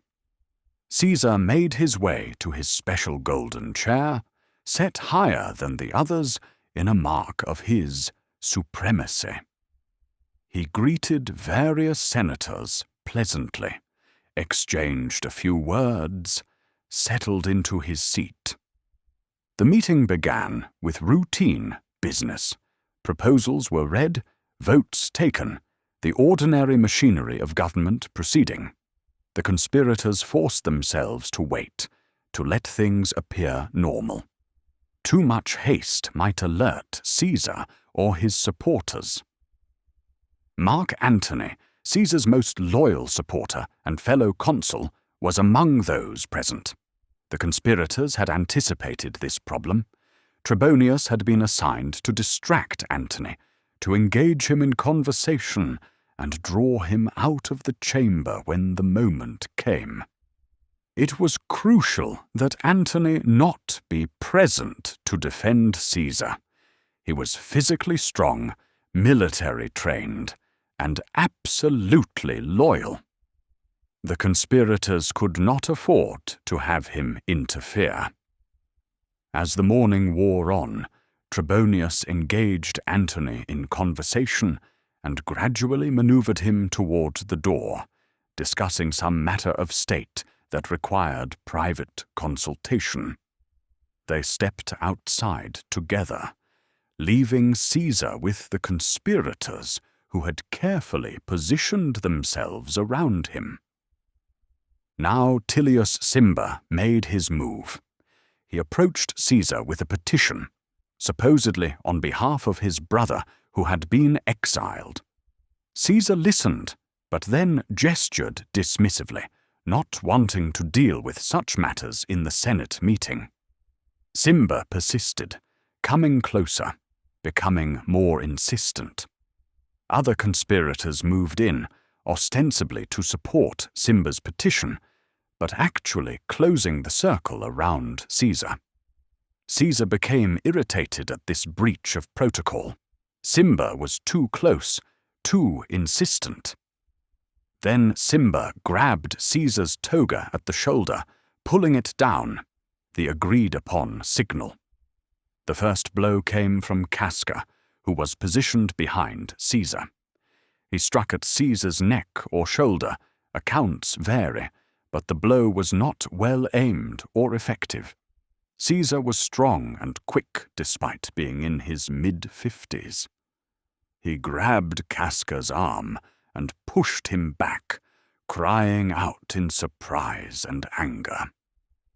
Now the others closed in. The moment of careful planning dissolved into confusion and violence. Multiple conspirators struck at Caesar with their daggers. Caesar tried to defend himself, turning this way and that, grabbing at his attackers, calling out. He fought like a trapped animal, with the strength of desperation. But he was surrounded and outnumbered. In the chaos, some of the conspirators accidentally struck each other. Blood began to flow. Caesar's blood and the blood of conspirators who had been caught by wild blows in the press of bodies. The scene became terrible and chaotic. Nothing like the dignified political action the conspirators had imagined.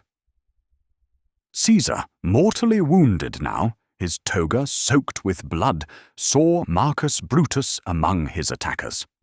According to tradition, he spoke his last words in Greek, "Kese teknon," which translates as, "You too, teknon, child." It was an expression of betrayal and disbelief. Brutus, whom he had pardoned, whom he had elevated, whom he perhaps loved, Brutus too had struck at him.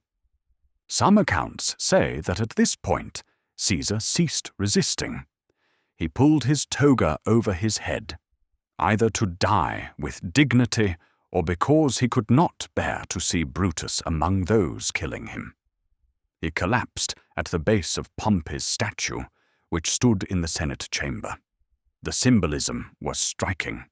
Caesar falling before the statue of his former ally and rival, dying in the theatre complex that Pompey had built. The conspirators stepped back.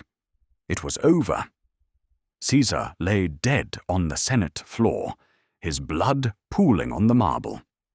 23 stab wounds, though the medical examination later suggested that only one would have been fatal.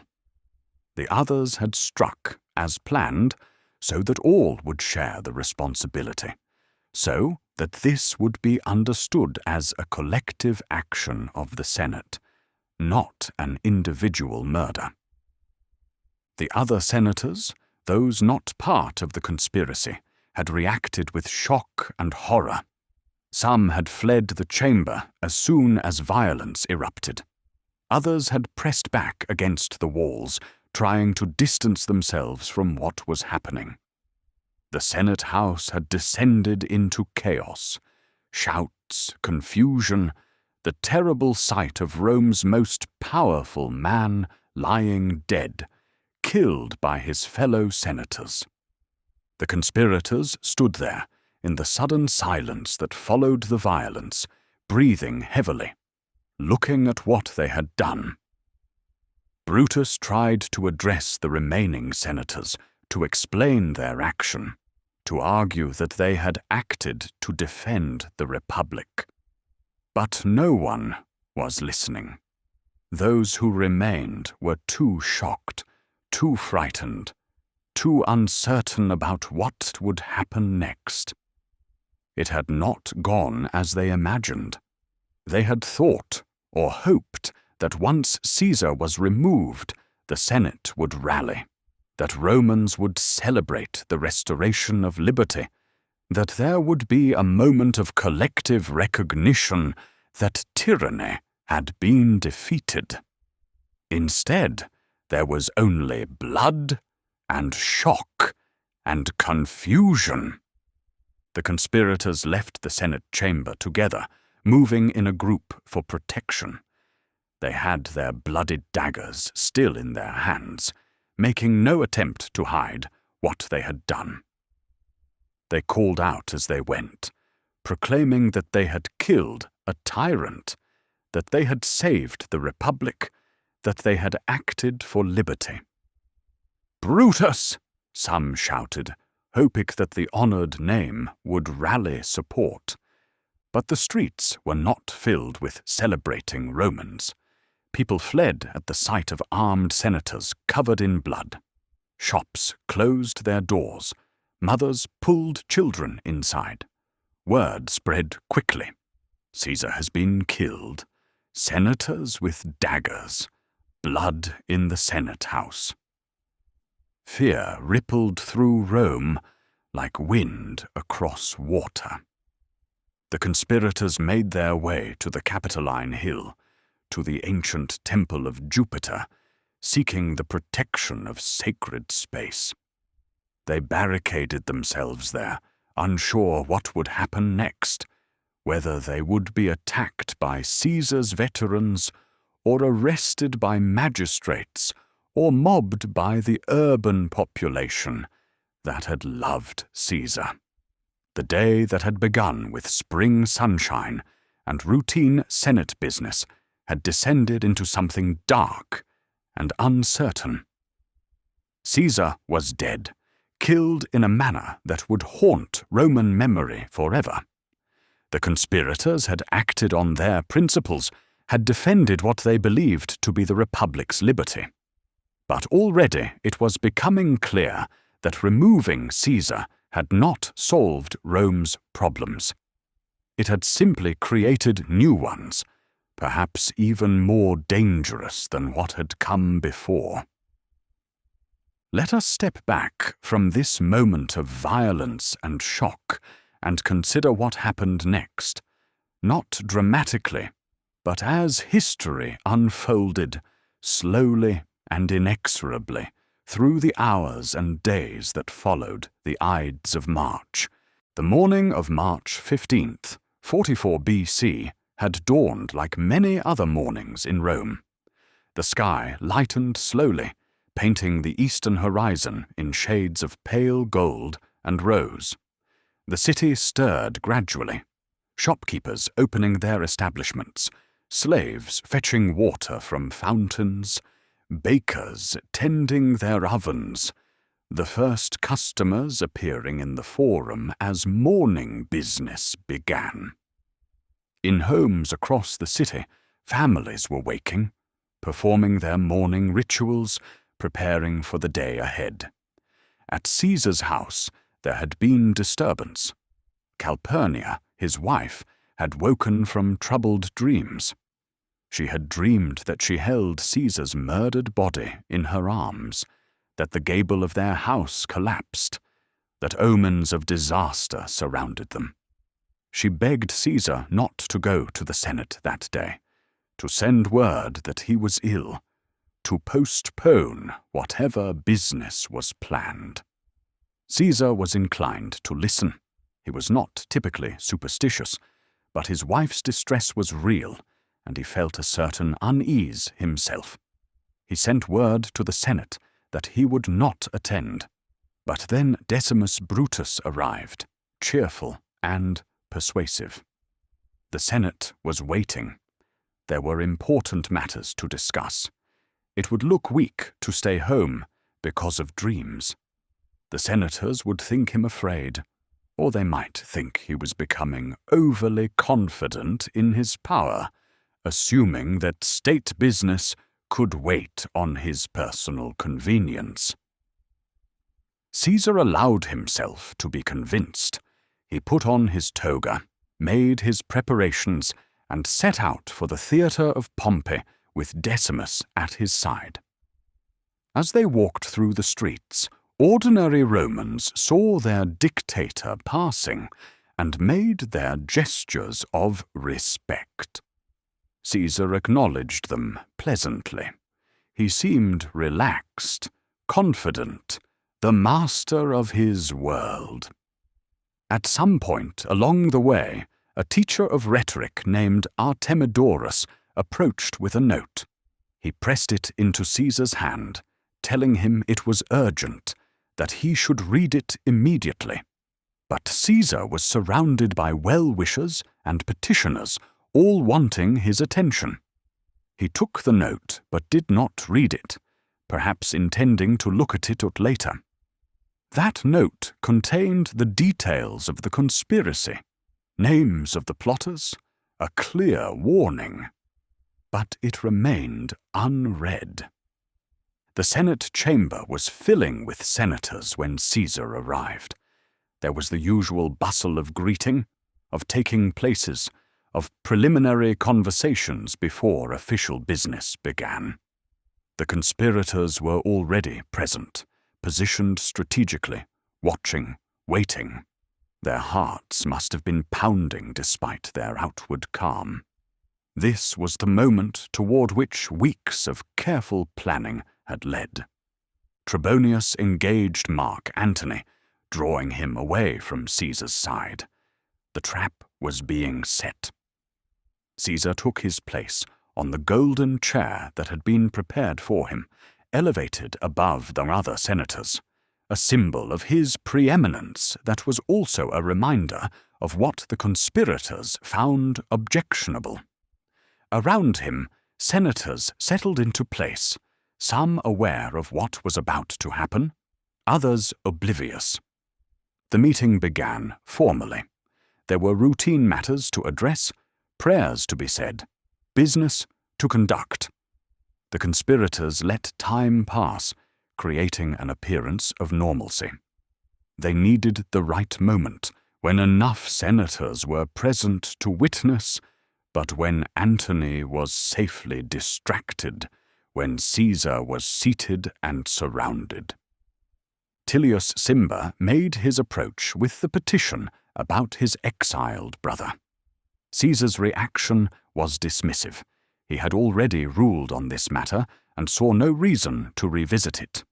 But Cimber persisted, moving closer, becoming more insistent, other senators moving in ostensibly to support the petition, but actually closing the circle around Caesar. Caesar's irritation grew. This was not proper behavior for a Senate meeting. Simba was violating protocol. Then Simba reached out and pulled down Caesar's toga from his shoulder, the agreed signal. Casca struck first from behind, aiming for the neck but not striking effectively. Caesar's reaction was immediate. He turned, grabbed Casca's arm, still strong despite his age, not yet understanding that this was not a single attack, but a coordinated assault. He cried out in Latin, "What is this violence?" Then the others moved in with their daggers. The scene dissolved into chaos and horror, multiple blows from multiple directions, Caesar trying to fight back, trying to defend himself, but surrounded and overwhelmed. The terrible intimacy of close combat, breath and struggle, and the shock of physical violence enacted by men who were supposed to be civilized, educated, part of Rome's governing elite.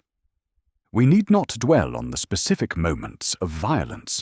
They were brutal despite being planned, messy despite being coordinated. The conspirators struck at Caesar, and in the confusion, some struck each other. Blood spattered on togas, on the floor, on the base of Pompey's statue. The other senators present reacted with shock, some fleeing, some frozen in horror, none moving to help Caesar because the attack had been so sudden and overwhelming. And then it was over. Caesar lay still. His life ended not on some battlefield in Gaul or Egypt, but on the Senate floor, killed by men he had pardoned, promoted, trusted. 23 wounds on his body, though only one through the heart was actually fatal. He had died as violently as he had lived, surrounded by enemies at the last, his power revealed as mortal as any man's. The conspirators stepped back from the body.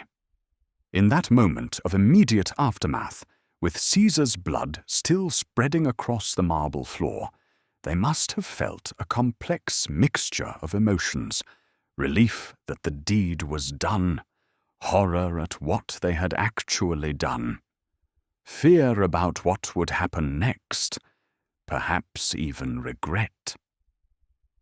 Brutus attempted to speak to the remaining senators, to explain their action in terms of republican principle and the defense of liberty. But the chamber was nearly empty now, the few senators who remained too shocked to listen to speeches. The elegant arguments about tyranny and freedom that had seemed so compelling in philosophical discussions meant nothing in the face of the bloody reality before them.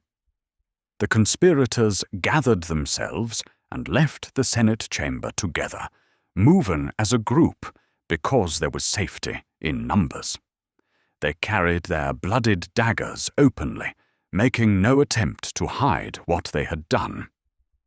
As they moved through the theatre of Pompey complex and out into the streets, they called out that they had freed Rome, that they had killed a tyrant, that the Republic was restored. They invoked Brutus's name and his legendary ancestor, hoping that these references would rally support. But the people of Rome did not rally to them. The streets that had been busy with mourning activity now cleared before them. People pulled back, frightened by the sight of armed senators with blood on their hands and clothing. Shutters closed, doors latched. Parents hurried children out of sight. The conspirators' calls of liberty and freedom echoed off silent buildings. Word was spreading through Rome with the speed that shocking news always travels. Caesar has been killed.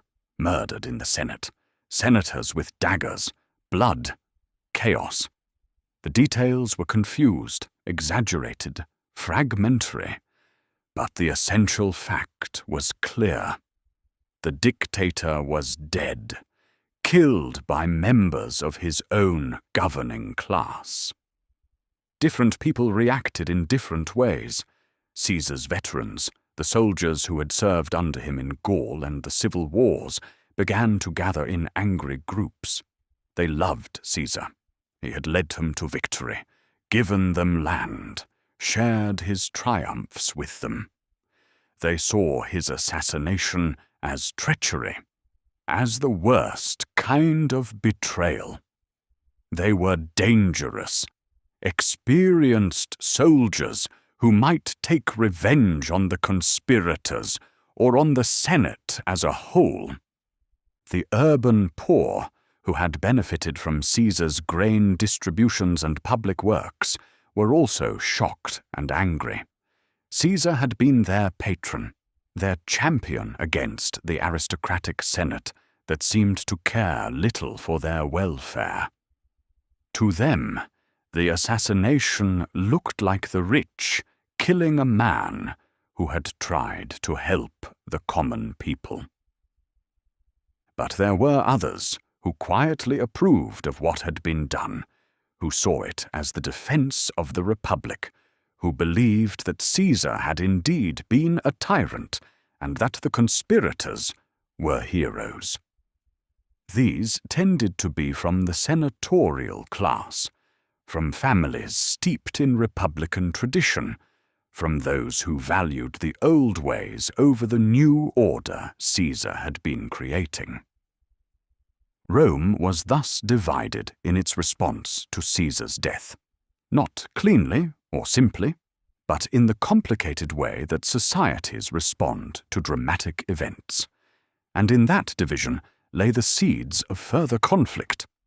The conspirators had made their way to the Capitoline Hill and barricaded themselves in the temple of Jupiter, Optimus Maximus, the most sacred site in Rome, where the great god looked out over the city.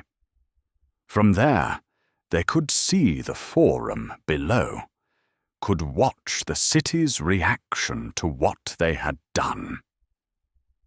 As afternoon wore on, Rome remained tense and uncertain. Caesar's body had been brought to his house, where preparations were being made for his funeral.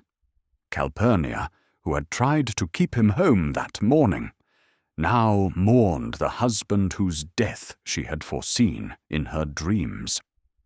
Caesar's household was in shock, slaves weeping, family members arriving, the terrible business of washing and preparing a body for burial.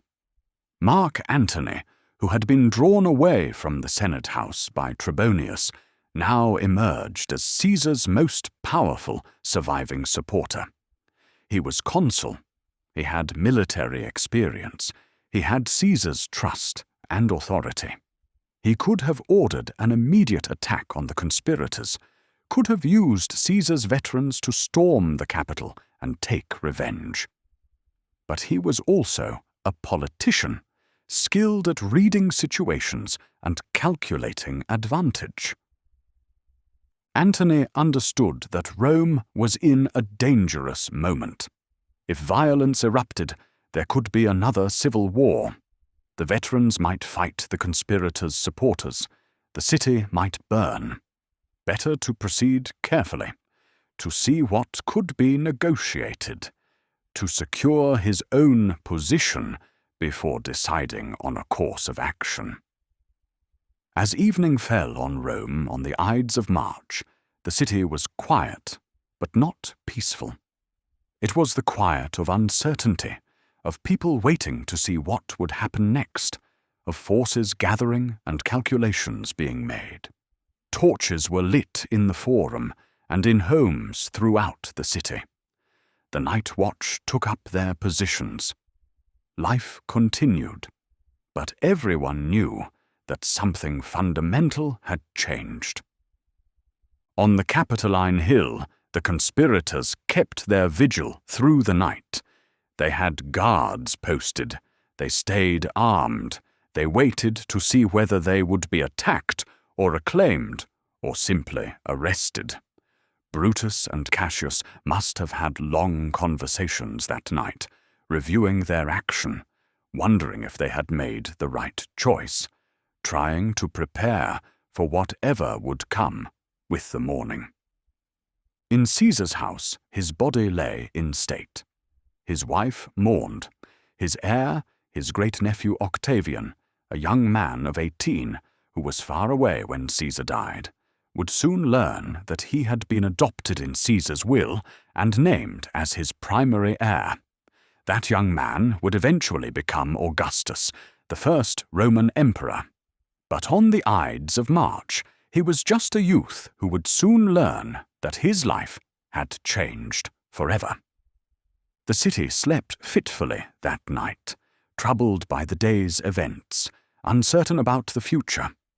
The republic that the conspirators had hoped to restore was no closer to reality than it had been that morning.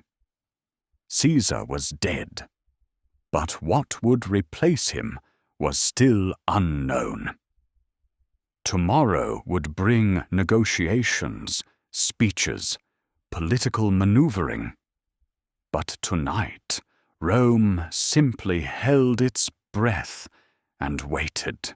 In the immediate aftermath of Caesar's death, as his body was carried from the Senate house to his home, Rome entered a state of suspension. Not quite chaos, not quite order, but something uncertain and potentially explosive. The conspirators remained on the Capitoline Hill in the Temple of Jupiter, protected by its sacred status, but also trapped there. They had killed Caesar, thinking that the act itself would restore the Republic, that Romans would spontaneously recognize that tyranny had been overthrown and liberty restored. But there were no celebrating crowds, no grateful citizens thanking them for their service. Instead, there was confusion and fear. Brutus, still believing that reason and rhetoric could carry the day, wanted to address the people. He believed that if he could just explain their motives, if he could articulate the philosophical and political principles that had guided their action, Romans would understand and approve. He had not acted from personal ambition or hatred, but from principle, from love of the Republic. Surely, once people understood this, they would support the conspirators. But it was not safe to descend from the Capitol. Caesar's veterans were gathering in the Forum, angry and dangerous. The urban mob, whose love for Caesar had been genuine, was also stirring. The conspirators sent messages to various senators, trying to rally support, but responses were cautious. Many senators were waiting to see which way events would turn before committing themselves. Mark Antony was the key figure in these first hours and days after Caesar's death. As consul, he had legitimate authority. As Caesar's closest ally, he had the loyalty of Caesar's faction. But he also had to calculate carefully. If he moved too aggressively against the conspirators, he might provoke a civil war. If he appeared to support them, he would lose the loyalty of Caesar's veterans and supporters. Antony began negotiations with the conspirators through intermediaries. He proposed a compromise.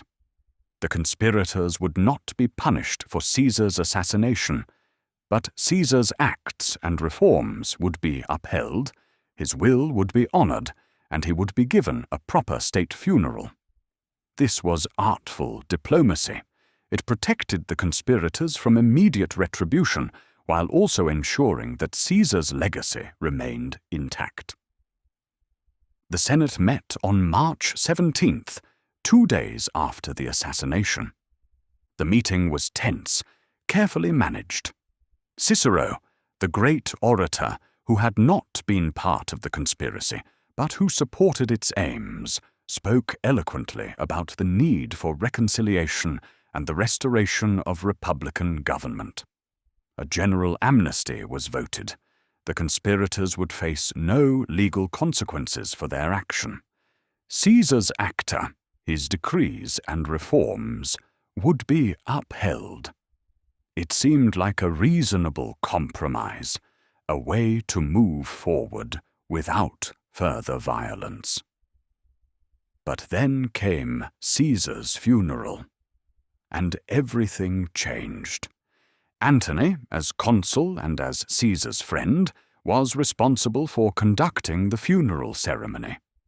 It was held in the Forum, that ancient heart of Roman public life, where Caesar's body was brought and displayed to the people. A great crowd gathered, veterans, common citizens, slaves who had been freed by Caesar's will, people from all walks of Roman life who had felt some connection to the dead dictator. Antony delivered the funeral oration. It was a masterful performance, one of the most consequential speeches in Roman history. He began moderately, praising Caesar's achievements without attacking the conspirators. But as he spoke, he gradually revealed Caesar's bloody toga, displayed his wounds, reminded the crowd of all that Caesar had done for Rome and for them personally. The emotional impact was tremendous. The crowd's mood shifted from sorrow to anger.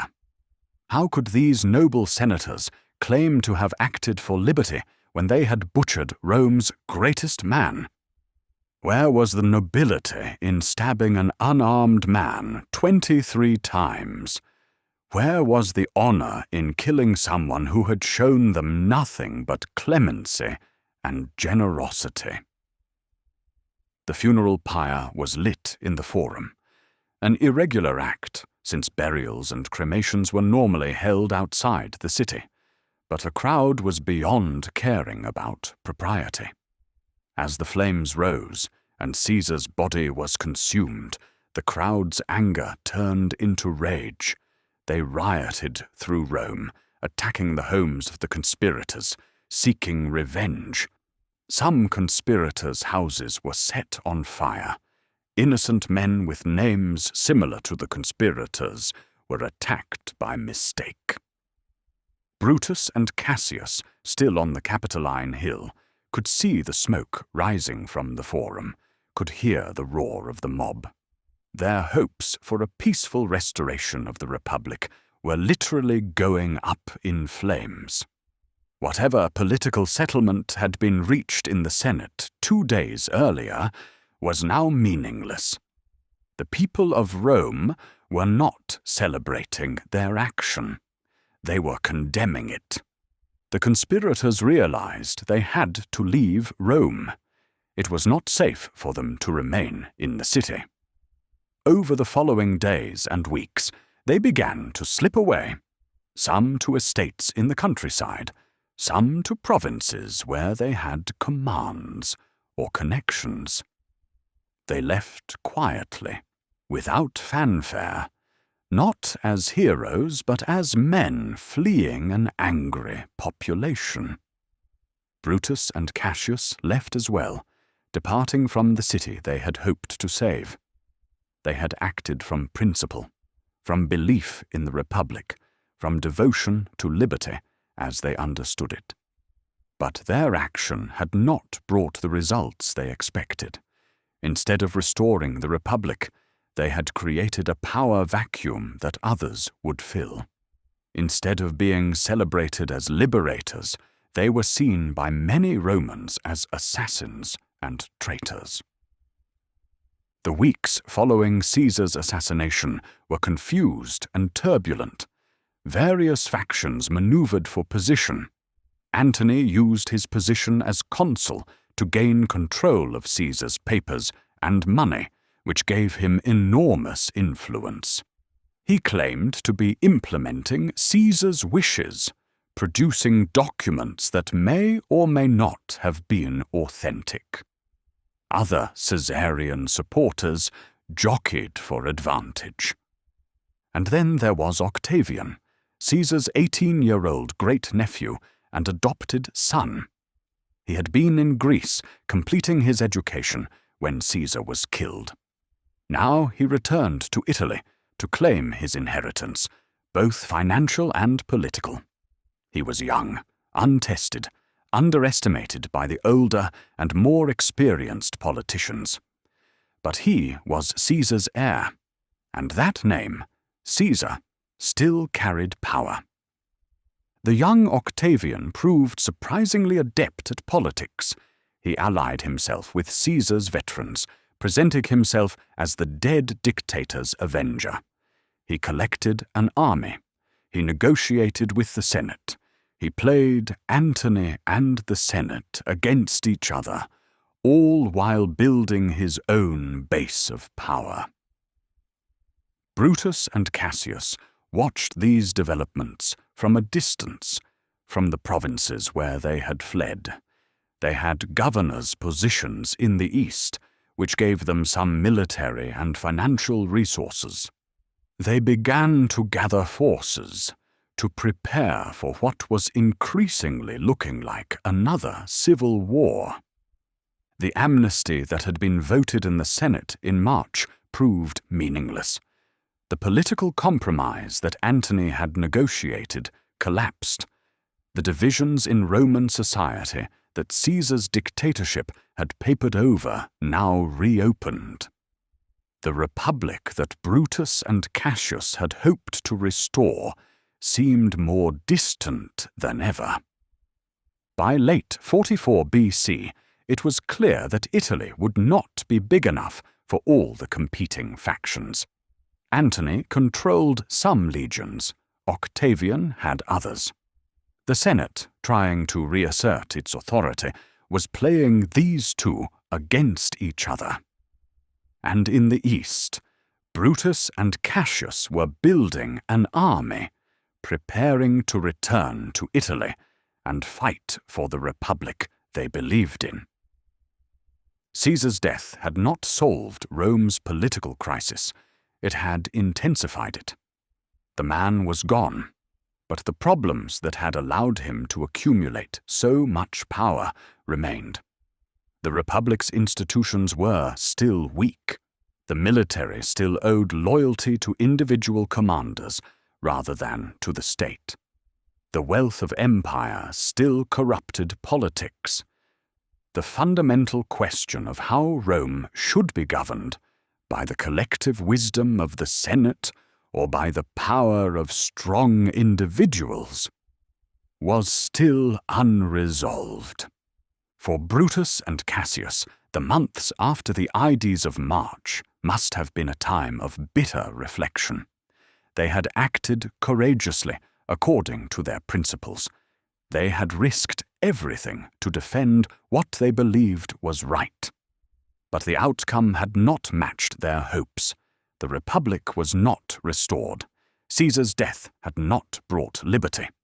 Instead, it had unleashed new struggles for power, new violence, new suffering. Yet they could not simply give up.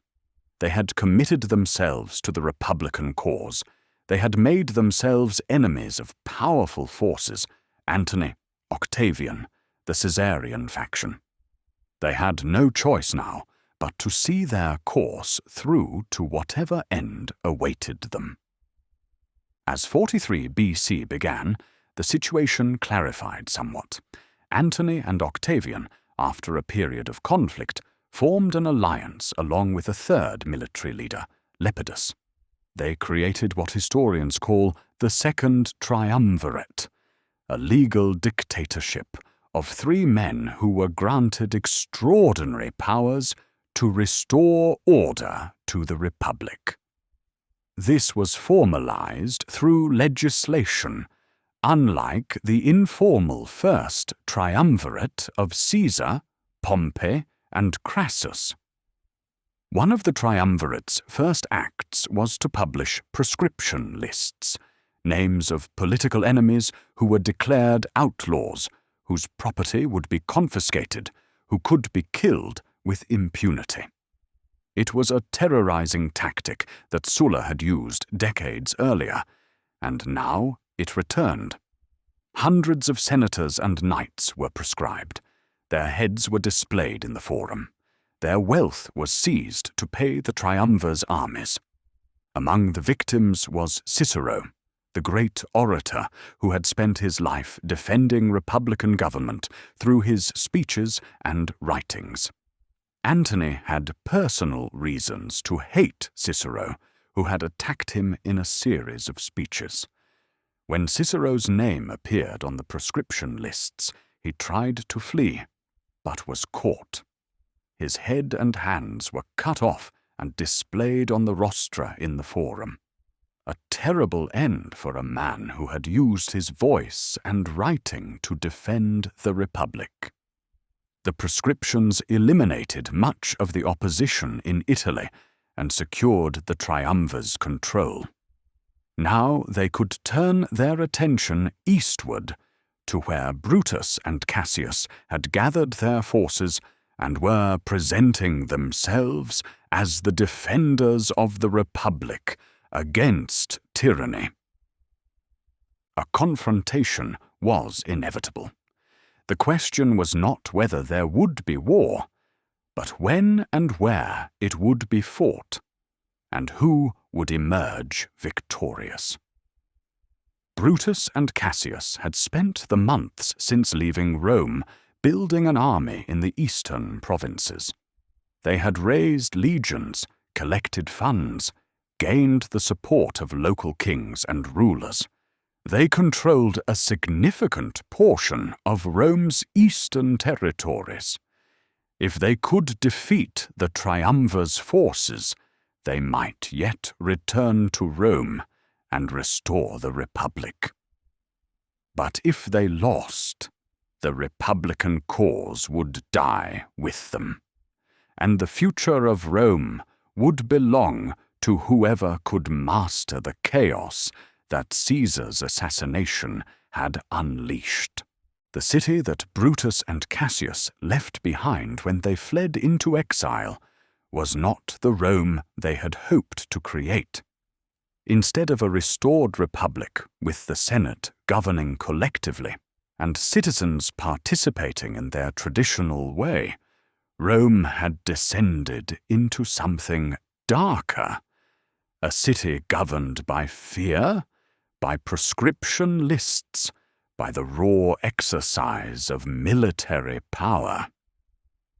The second triumvirate of Antony, Octavian, and Lepidus ruled through terror and force.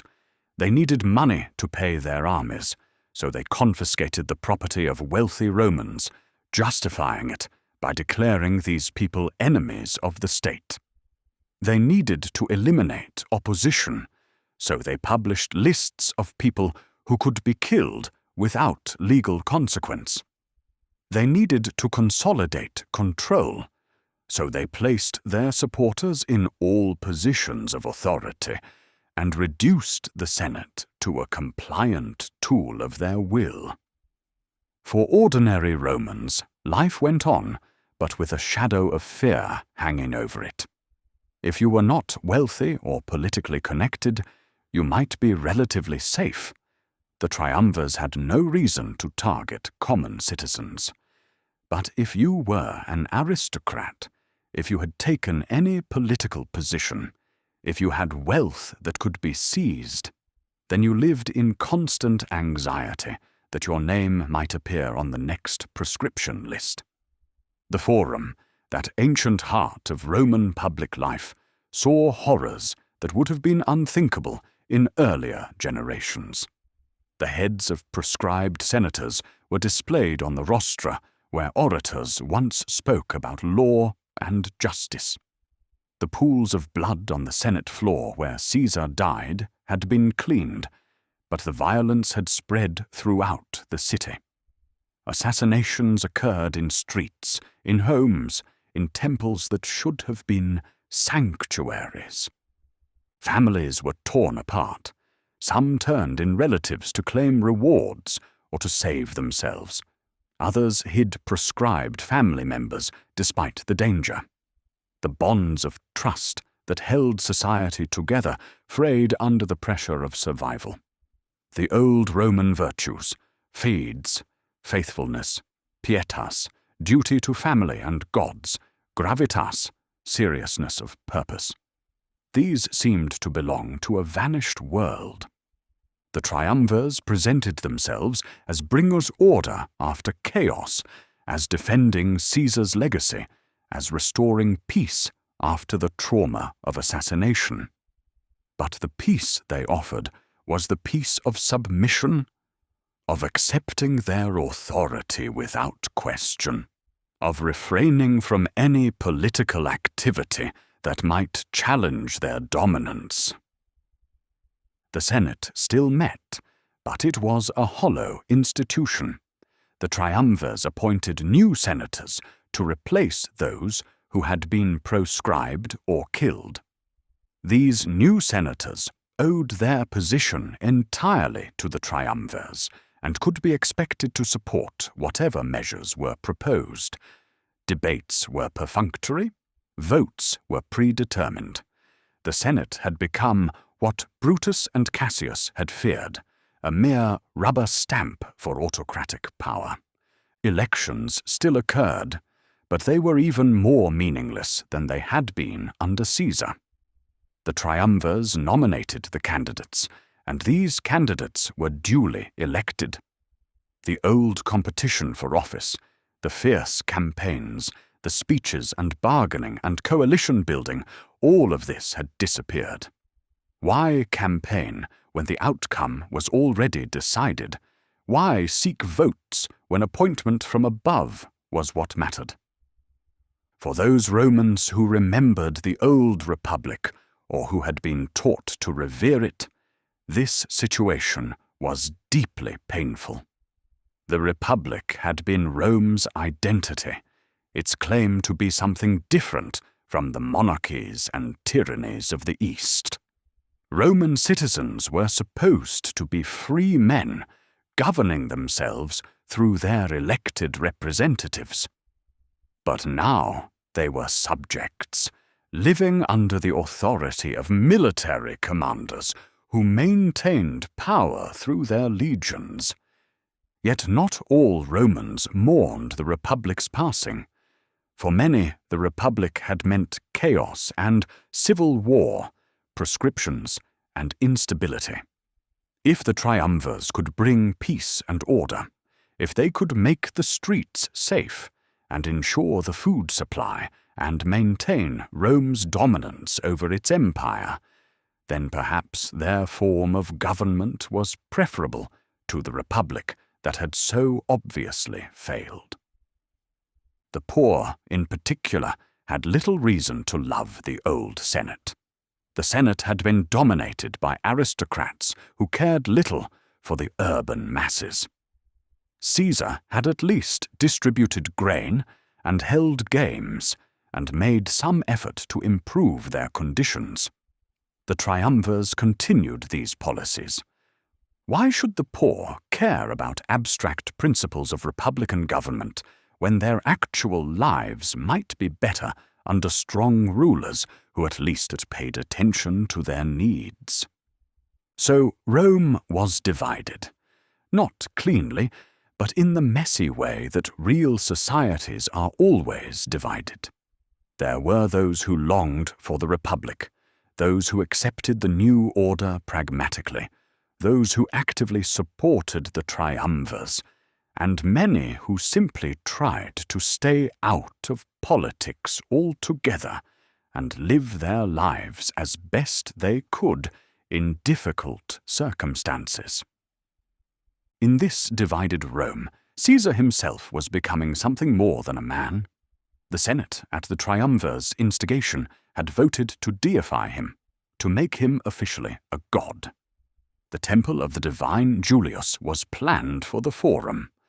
Altars were erected where people could make offerings to Divus Julius. His birthday became a religious festival.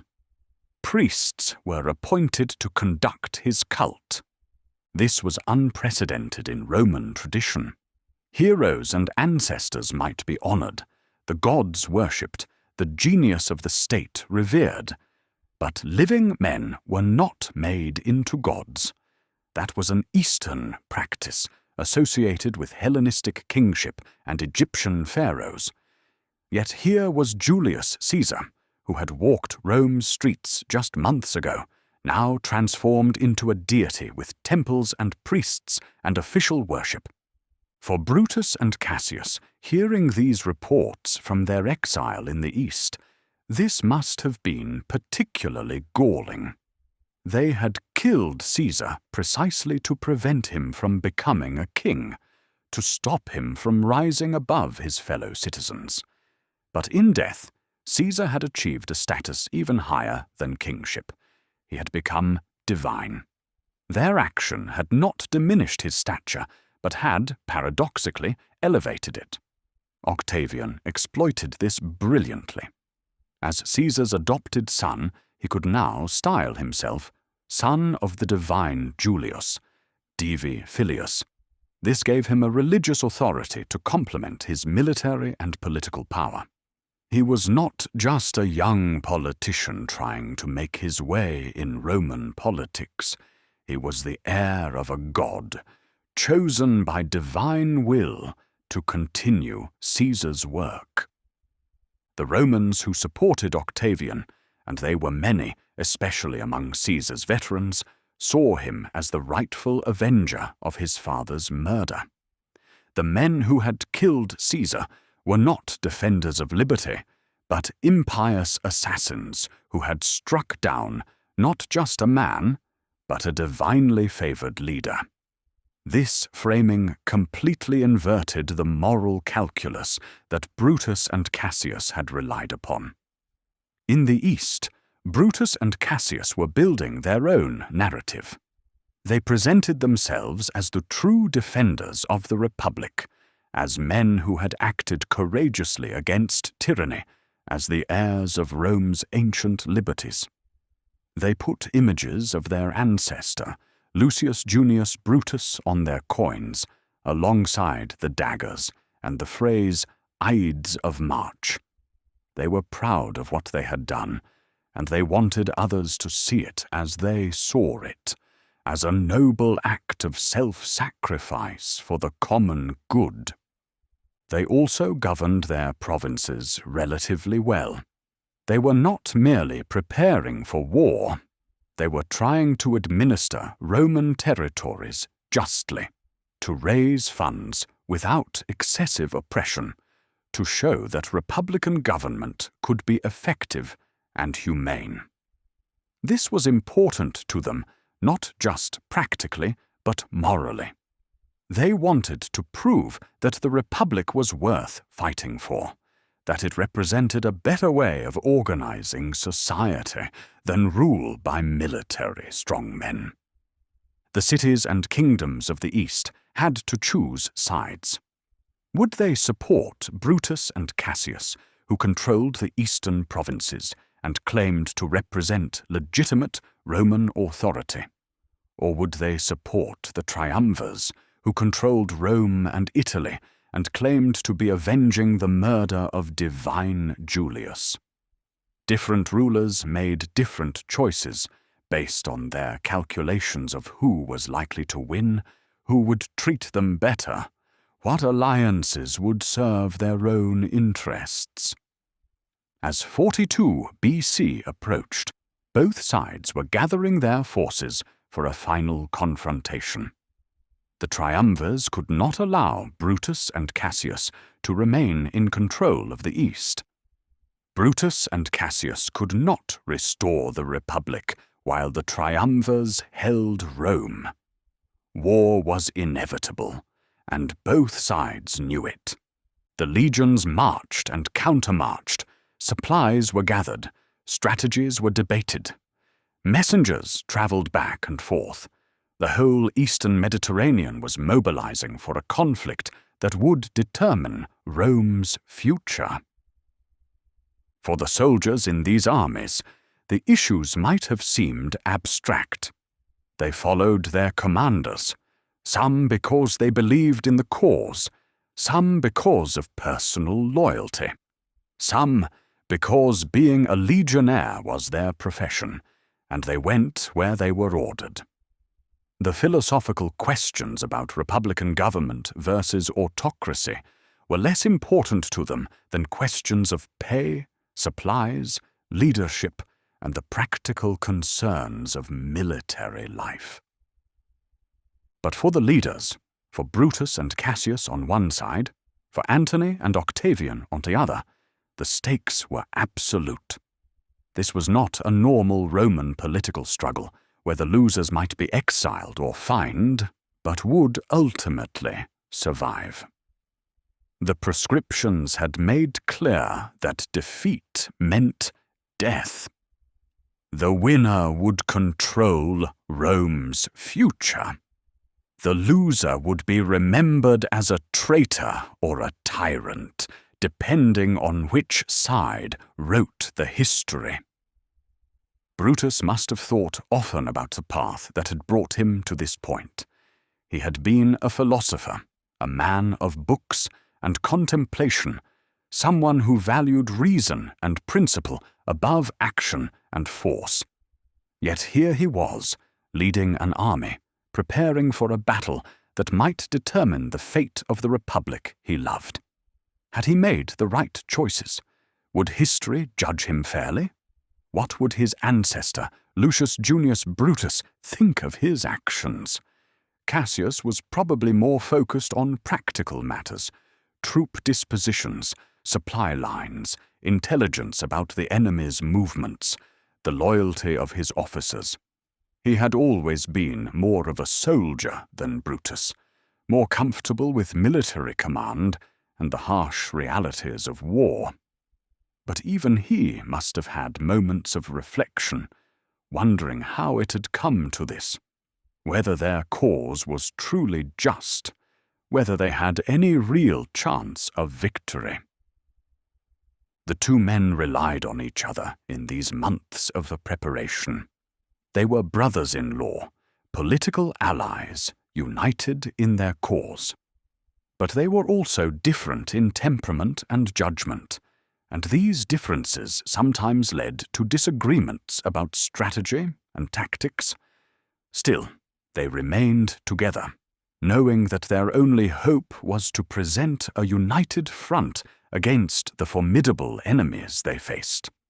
As autumn approached in 42 BC, the armies began to move toward the decisive confrontation. The location would be Philippi, a city in Macedonia, where the plains were suitable for the kind of massed combat between large armies that would settle this civil war.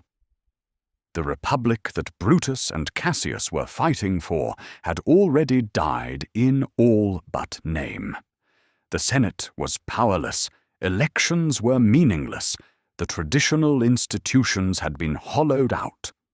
But they fought on, because they believed in the ideal of the republic, even if its reality had faded, because they had committed themselves to this cause and could not turn back, because at some level they understood that their struggle had become symbolic.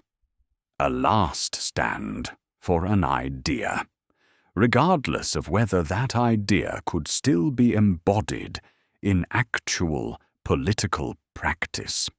The final chapter of their story was about to be written on a battlefield far from Rome, where principle and power would meet, and where the future of the ancient republic would be determined by the outcome of a soldier's battle.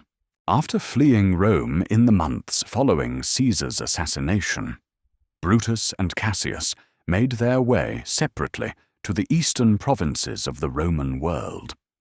These were the wealthy, sophisticated regions, Greece, Macedonia, Asia Minor, Syria, where Rome's power met the ancient civilizations of the Mediterranean. It was here that they would spend their final 2 years, gathering forces and preparing for the confrontation that both men knew was coming. Brutus went first to Greece, where he had once studied philosophy in Athens. The Greeks remembered him as a serious student, someone who had genuinely appreciated their culture and learning. He was received respectfully in the cities of Greece, and he used his political authority. He had been assigned the province of Macedonia and Achaia before leaving Rome, to raise funds and recruit soldiers. But it was not just about military preparation. Brutus continued to see himself as a defender of culture and civilization. In Athens, he attended lectures and philosophical discussions. He corresponded with scholars. He tried to ensure that his soldiers did not plunder Greek cities or harm civilians. He wanted to show that the Republican cause represented something more refined than mere military force, that it stood for law and culture and the civilized values that Rome and Greece shared. Cassius took a more direct approach. He went to Syria, which he knew well from his earlier military service. He was ruthless in raising funds, demanding money from cities and client kings, threatening force if they did not comply. This approach was more effective than Brutus's gentleness in gathering the resources needed for war, but it also earned Cassius a reputation for harshness. The most notorious incident involved the island of Rhodes, a wealthy and independent city that tried to remain neutral in the civil war. Cassius besieged Rhodes and eventually captured it, confiscating its wealth and punishing the city for its resistance. This was practical. The money was needed for the war effort, but it was also brutal, a sign that Cassius was willing to do whatever was necessary to achieve his goals. The two men corresponded regularly, sharing information and coordinating their efforts.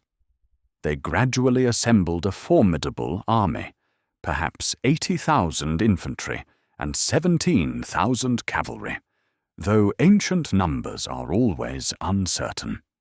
They had a strong fleet as well, which gave them control of the eastern Mediterranean and allowed them to move supplies and troops where needed. Their soldiers were a mixed force. Some were Roman legionnaires from the eastern provinces who had joined the Republican cause. Others were recruited from local populations, Greeks, Asians, Syrians, who served as auxiliary troops. There were also allied contingents from client kings and cities that had sided with Brutus and Cassius, either from conviction or from practical calculation about who might win. The two commanders worked to train and organize this diverse force into an effective army. Cassius, with his military experience, likely took the lead in tactical matters. Brutus, with his moral authority and philosophical reputation, provided leadership and inspiration. They complemented each other, despite their differences in temperament and approach. As they prepared, they received reports from Italy and Rome about what was happening there. The proscriptions, the triumvirate, Caesar's deification. Each piece of news must have reinforced their conviction that they were right to oppose what Rome was becoming. The republic they had known was truly dead, replaced by something that looked more like the Hellenistic monarchies of the East than the traditional Roman state. But they also received less encouraging news. The triumvirs were consolidating their control effectively. Octavian, despite his youth, was proving to be a skilled politician and propagandist. The Caesarian faction was united and powerful.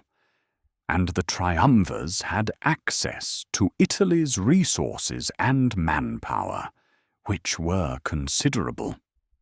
During these 2 years in the East, both Brutus and Cassius must have had time to reflect on what they had done and what it meant. They were living in a kind of suspended time, after the dramatic action of March 44 BC, but before the final resolution of their struggle.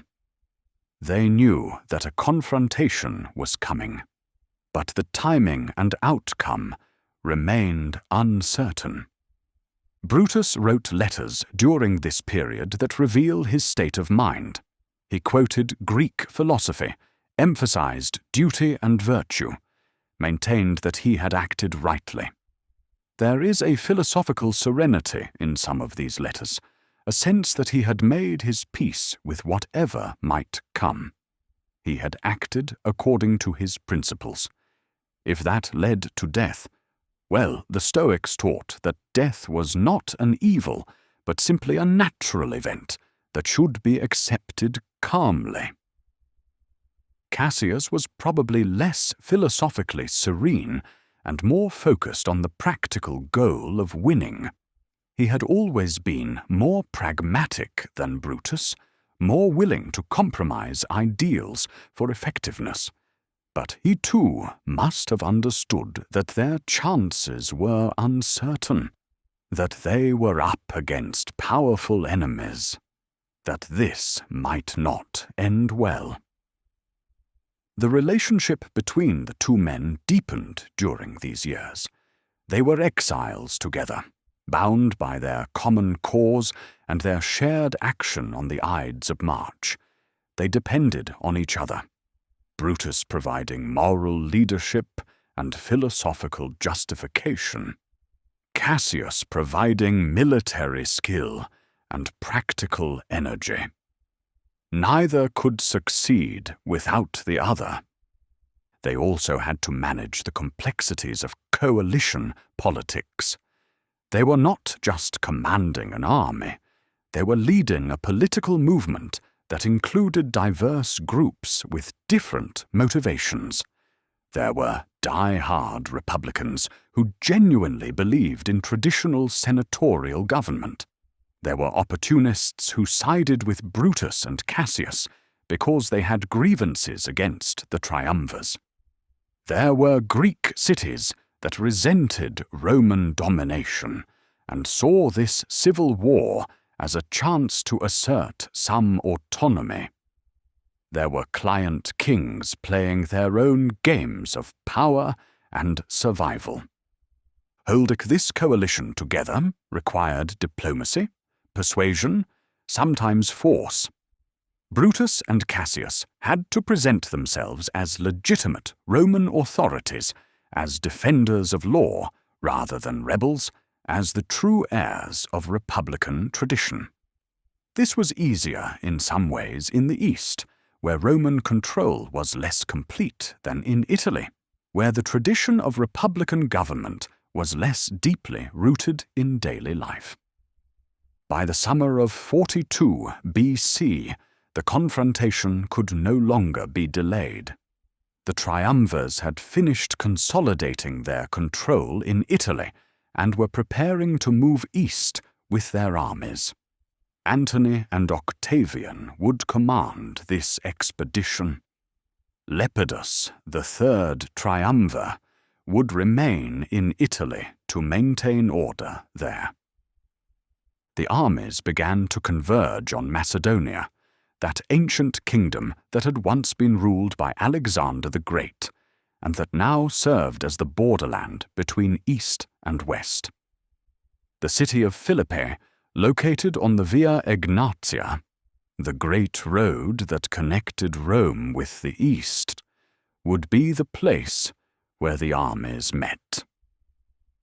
As Brutus and Cassius moved their forces toward Philippi, they must have understood that this was the culmination of everything they had worked for since the Ides of March. If they won, they might yet restore the Republic, might yet vindicate their decision to assassinate Caesar, might yet be remembered as heroes who defended liberty against tyranny. If they lost, their cause died with them, and history would be written by their enemies. The landscape around Philippi was hilly and broken, not ideal for large-scale combat, but defensible. The Republican forces arrived first and took up strong positions on high ground, with access to supply routes behind them. They built fortifications, preparing for either a defensive battle or a siege. Their strategy seemed to be to avoid a decisive engagement if possible, to force the triumvir's army to attack uphill, to use time and attrition to their advantage. But Antony and Octavian were coming with a formidable force of their own, perhaps 100,000 infantry and 13,000 cavalry, somewhat larger than the Republican army. They were motivated by revenge for Caesar's assassination, by loyalty to their commander, by the promise of rewards if they won. And they were led by Antony, who was one of Rome's best generals, experienced in the tactics of legion combat and skilled at reading battlefields. The stage was set for the final confrontation. Two armies, representing two visions of Rome's future, were about to clash. The republic that had lasted nearly 500 years, the republic that had conquered the Mediterranean world, the republic that Brutus and Cassius were fighting to preserve, its fate would be decided by the outcome of this battle. The philosophical debates and political arguments, the letters and speeches and principles, all of it would come down to which side's soldiers fought more effectively, which commanders made better tactical decisions, which army could maintain its discipline and courage in the chaos of combat. This was the terrible simplicity of civil war. It reduced complex political and moral questions to the brutal calculus of organized violence. As the two armies faced each other across the plain of Philippi in October of 42 BC, Brutus and Cassius knew that they had reached the end of one path and the beginning of another. Whatever happened in the coming battle would determine not just their personal fates, but the future of Roman government for generations to come. The plain of Philippi stretched out under an October sky, the air cool with the approach of autumn, the grass still green from recent rains. Two great armies faced each other across this landscape. The forces of Brutus and Cassius on the high ground to the west, the armies of Antony and Octavian approaching from the east along the Via Egnatia. For several days after the triumvir's forces arrived, there was no battle. The two armies watched each other, sent out scouts, made small adjustments to their positions. The Republican commanders, holding the better defensive position, were content to wait. Their supply lines were secure.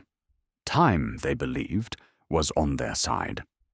The longer the triumvir's army remained in Macedonia, the more difficult it would be to feed and maintain such a large force so far from Italy. Brutus commanded the Republican right wing, positioned on higher ground with strong fortifications. Cassius commanded the left wing, also fortified and defensible.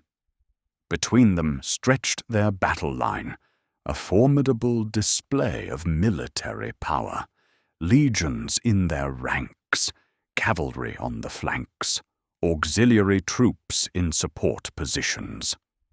Across the plain, Antony commanded the triumvir's right wing, directly opposite Cassius. Octavian commanded the left wing, opposite Brutus, though Octavian was often ill during the campaign and his actual military contribution was limited. The real tactical genius on the triumvir's side was Antony, who had learned war under Caesar and who understood how to read terrain and exploit opportunities. Antony became frustrated with the stalemate.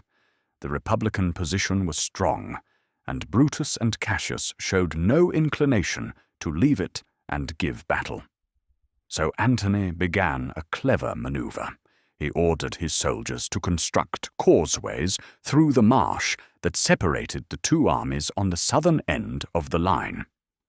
This work was done quietly at night, extending the triumvir's position gradually toward Cassius's fortifications. When Cassius discovered what was happening, he responded by building counter-fortifications. But the initiative had shifted. The triumvir's forces were now threatening to outflank the Republican left wing, to cut their supply lines, to force them into a battle on less favorable terms. On October 3rd, 42 BC, the situation erupted into combat. The First Battle of Philippi began not with a grand strategy, but almost by accident, as skirmishes along the line escalated into a general engagement. On the Republican right wing, Brutus's forces attacked Octavian's position and broke through. Brutus's legions fought well, disciplined and aggressive, and they overran the triumvir's camp on that side of the field. Octavian himself was not present. He was supposedly ill and lying in his tent. But even if he had been, it's unlikely he could have prevented the rout. Brutus's soldiers captured the camp, killed or scattered the defenders, and won what looked like a decisive victory on their wing. But on the opposite wing, the situation was reversed. Antony launched an assault on Cassius's position that caught the Republicans by surprise. Antony's soldiers fought their way into Cassius's fortifications. The Republican left wing was driven back in confusion. Some of Cassius's troops broke and fled, and in the chaos and dust of battle, it was difficult to know what was happening elsewhere on the field. Cassius, watching his position collapse, looked across the plain toward where Brutus commanded the right wing. He could see soldiers approaching, but in the dust and confusion, he could not tell if they were friend or enemy. He feared that Brutus had also been defeated, that the entire Republican army was being destroyed. The approaching soldiers were actually Republican cavalry returning from Brutus' successful attack. But Cassius didn't know this. What happened next has been reported differently by different sources, but the essential fact is clear. Cassius, believing the battle was lost, withdrew to a hill with a few companions. There, in despair, at what he believed was the destruction of his army and his cause, he asked his freedman Pindarus to help him die. Pindarus, following his master's command, killed Cassius with his own sword. It was a tragic mistake. The battle had not been lost. It had actually been something close to a draw, with Brutus victorious on one wing and Antony victorious on the other. If Cassius had waited, if he had sent scouts to gather information, if he had not acted in despair, the campaign might have continued. But Cassius was dead, and the Republican cause had lost one of its two leaders. When Brutus learned what had happened, he was devastated. He had lost his brother-in-law, his partner in the conspiracy, his military co-commander. He mourned Cassius privately. This was not a time for elaborate funeral ceremonies, and then took sole command of the Republican forces. For several weeks after the first battle, there was another standoff. Both armies had been bloodied. Both needed time to reorganize and resupply. The Republican forces still held a strong position, and Brutus was reluctant to risk everything in another pitched battle. But his situation was deteriorating. Some of his allied forces were becoming unreliable. Supplies were growing scarce, and his soldiers were losing confidence, disturbed by Cassius's death and by the failure to achieve a decisive victory. Antony and Octavian applied pressure. They moved to cut the Republican supply lines. They offered rewards to any soldiers who would desert. They positioned their forces to threaten the Republican camp. Gradually, they forced Brutus into a position where he had to either fight or retreat, and retreat would mean abandoning the campaign entirely. On October 23rd, 20 days after the first battle, the armies engaged again in the Second Battle of Philippi. This time, there was no ambiguity about the outcome. Brutus's forces fought bravely, but they were outnumbered and outmaneuvered. Antony's legions, seasoned veterans who had fought under Caesar in Gaul, proved superior in the sustained combat. The Republican line broke. Soldiers fled or surrendered. The camp was overrun. Brutus escaped from the immediate battlefield with a small group of companions. They made their way to a hill as night was falling, exhausted and defeated. Brutus knew that the cause was lost. There would be no restoration of the Republic. The triumvirs had won. Caesar had been avenged. According to the later accounts, Brutus spent that night discussing philosophy with his companions. Even at the end, he remained the philosophical man, the student of Plato and the Stoics. He quoted a line from Greek tragedy. "O wretched virtue, you were but a name, and yet I worshipped you as real indeed. But now it seems you were but fortune's slave." It was a moment of profound disillusionment. He had believed in virtue, in principle, in the idea that right action would lead to right results. He had killed Caesar because it was the just thing to do, because his philosophical training and his family heritage had convinced him that defending the Republic against tyranny was a moral imperative. But virtue had not been enough. Fortune, chance, circumstance, the practical realities of power had proved stronger than principle. As dawn approached, Brutus made his decision. He would not be captured, would not be paraded in Antony's triumph, would not give his enemies the satisfaction of executing him. Following the example of Cato before him, choosing death rather than submission, Brutus took his own life. One of his companions held the sword while Brutus ran upon it, the Roman method of suicide, considered honorable in circumstances where all other options had been exhausted. He died there on that hillside in Macedonia, far from Rome, far from the philosophical schools of Athens where he had once studied, far from the Senate house where he had struck at Caesar. He was 43 years old. He had spent the last 2.5 years of his life in exile, fighting for a cause that had seemed right to him, but that had been rejected by history. When Antony found Brutus's body, he reportedly treated it with respect. He had the body wrapped in Antony's own purple cloak, a mark of honor. Whatever Antony thought of Brutus's politics, he could recognize courage and principle. Later, after the body was cremated, the ashes were sent to Servilia, Brutus's mother, who mourned the son she had raised to revere the Republic, and who had died defending it. The Battle of Philippi marked the end of the Republican cause in the civil wars. There were still Republicans in exile, still some resistance in various provinces, but the organized military opposition to the triumvirs was finished. The Senate's ability to govern independently was finished.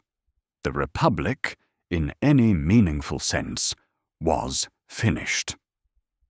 Octavian and Antony divided the Roman world between them, Antony taking the east, Octavian taking the west. They left Lepidus with North Africa, but he was clearly the junior partner. For more than a decade, the two men would maintain an uneasy alliance, but eventually they would turn on each other in one final civil war that would end with Octavian supreme and Antony dead. But that was still in the future. On the plain of Philippi in late October of 42 BC, the immediate result was clear. The men who had assassinated Caesar were dead. The cause they had fought for was defeated. The Roman Republic that had lasted nearly 500 years, that had expanded from a small city-state to master of the Mediterranean world, that had been governed by consuls and senate and the collective participation of citizens. This republic was ending, to be replaced by something new. The soldiers who survived the battle made their way back to their camps, tending wounds, looking for friends among the casualties, processing what they had experienced. The battlefield was left with the detritus of combat, broken weapons, discarded shields, the bodies of those who would not see another dawn. In time, the dead would be buried or burned, the wounded would heal or die, the armies would move on, and the plain of Philippi would return to peaceful obscurity. But the consequences of what had happened there would shape Roman history for centuries to come. The deaths of Brutus and Cassius at Philippi did not end the argument about what they had done and what it meant. From the moment they struck at Caesar, their action became a subject of intense debate, interpretation, and reinterpretation. Were they heroes or villains, defenders of liberty or ungrateful traitors, principled idealists or ambitious conspirators? The answer depended on who was asking and when. In the immediate aftermath, the triumvirs naturally portrayed them as criminals and traitors. Caesar had been made a god, and therefore his assassins were impious as well as treasonous. The temples and honors granted to Caesar were meant to reinforce this interpretation. Caesar was good, his killers were evil. Caesar represented order and reform.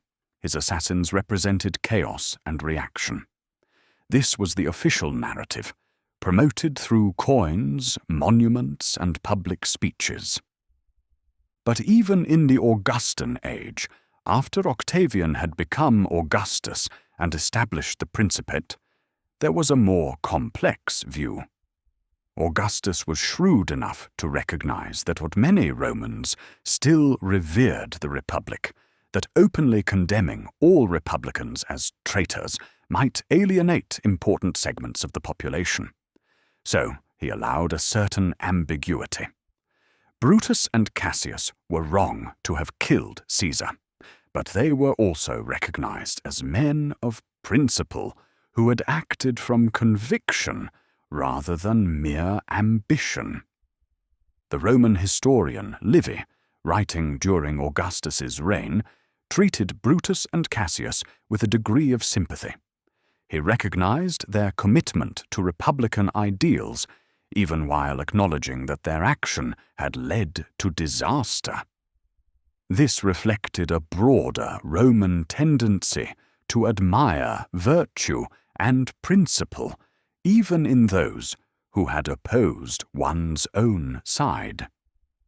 In the literature of the late Republic and early Empire, Brutus became a complex figure, sometimes praised for his philosophical integrity, sometimes criticized for his ingratitude to Caesar, always presented as a man of sincere conviction.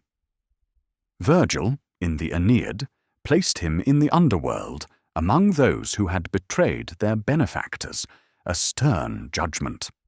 But other writers were more sympathetic, recognizing that he had faced a genuine moral dilemma and had chosen what he believed to be the honorable course. Cassius received less sympathetic treatment in literature. He was often depicted as the harder, more cynical of the two conspirators, motivated more by personal resentment than by principle. Shakespeare's later portrayal of him, "Yond Cassius has a lean and hungry look. He thinks too much. Such men are dangerous," drew on this Roman tradition of seeing Cassius as the more dangerous, calculating member of the conspiracy. Yet this distinction between Brutus and Cassius may be partly unfair. Both men acted from a mixture of motives, principle, personal grievance, political calculation, genuine concern for Rome's future. To reduce Brutus to pure idealism and Cassius to pure ambition is to simplify their actual complexity as human beings, making difficult choices in a difficult time. As the Roman Principate solidified into the empire, as Augustus's system of government became normal and the Republic receded into memory, Brutus and Cassius became increasingly symbolic figures. They represented the last gasp of republican liberty, the final stand against the transformation of Rome from a republic into a monarchy in all but name. For those who idealized the Republic, and there were always some Romans who did, Brutus and Cassius were heroes, men who had tried to preserve something valuable even though they failed. In the Senate, which continued to exist throughout the empire, though with diminished power, some senators would look back to Brutus and Cassius as exemplars of senatorial independence and virtue. During periods of particularly tyrannical emperors, the memory of the Ides of March could seem relevant again. A reminder that tyrants were not invulnerable, that citizens might resist, that there was a tradition of valuing liberty above submission. Yet the practical lesson of the Ides of March was more pessimistic. Brutus and Cassius had failed. Their action had not restored the Republic, but had instead triggered events that led to even more autocratic rule. The assassination of Caesar had not solved Rome's political problems. It had made them worse.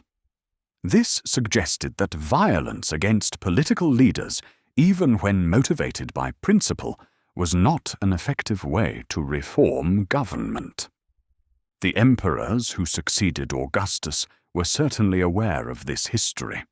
They took precautions against assassination, maintained Praetorian guards, cultivated the loyalty of the army, and sometimes dealt harshly with those who seemed to pose any threat to their power. The memory of Caesar's assassination served as both a warning and an example. It showed that even the most powerful leader could be vulnerable, but it also showed that the conspirators had paid a terrible price for their action.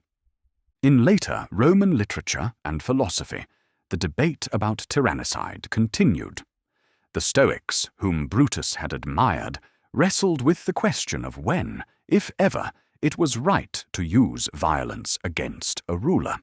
Some argued that a true Stoic sage would focus on maintaining his own virtue and would accept external circumstances, including tyrannical rule, with equanimity. Others argued that defending the common good might require dramatic action, including the removal of a tyrant. The early Christians, as they became more numerous in the empire, added another dimension to this debate. They taught that earthly kingdoms were less important than the kingdom of God, that suffering under unjust rulers should be endured with patience, that violence was generally contrary to Christian principles. From this perspective, Brutus and Cassius had been wrong to use violence, regardless of their motives. But even Christian thinkers recognized the complexity of the moral questions involved.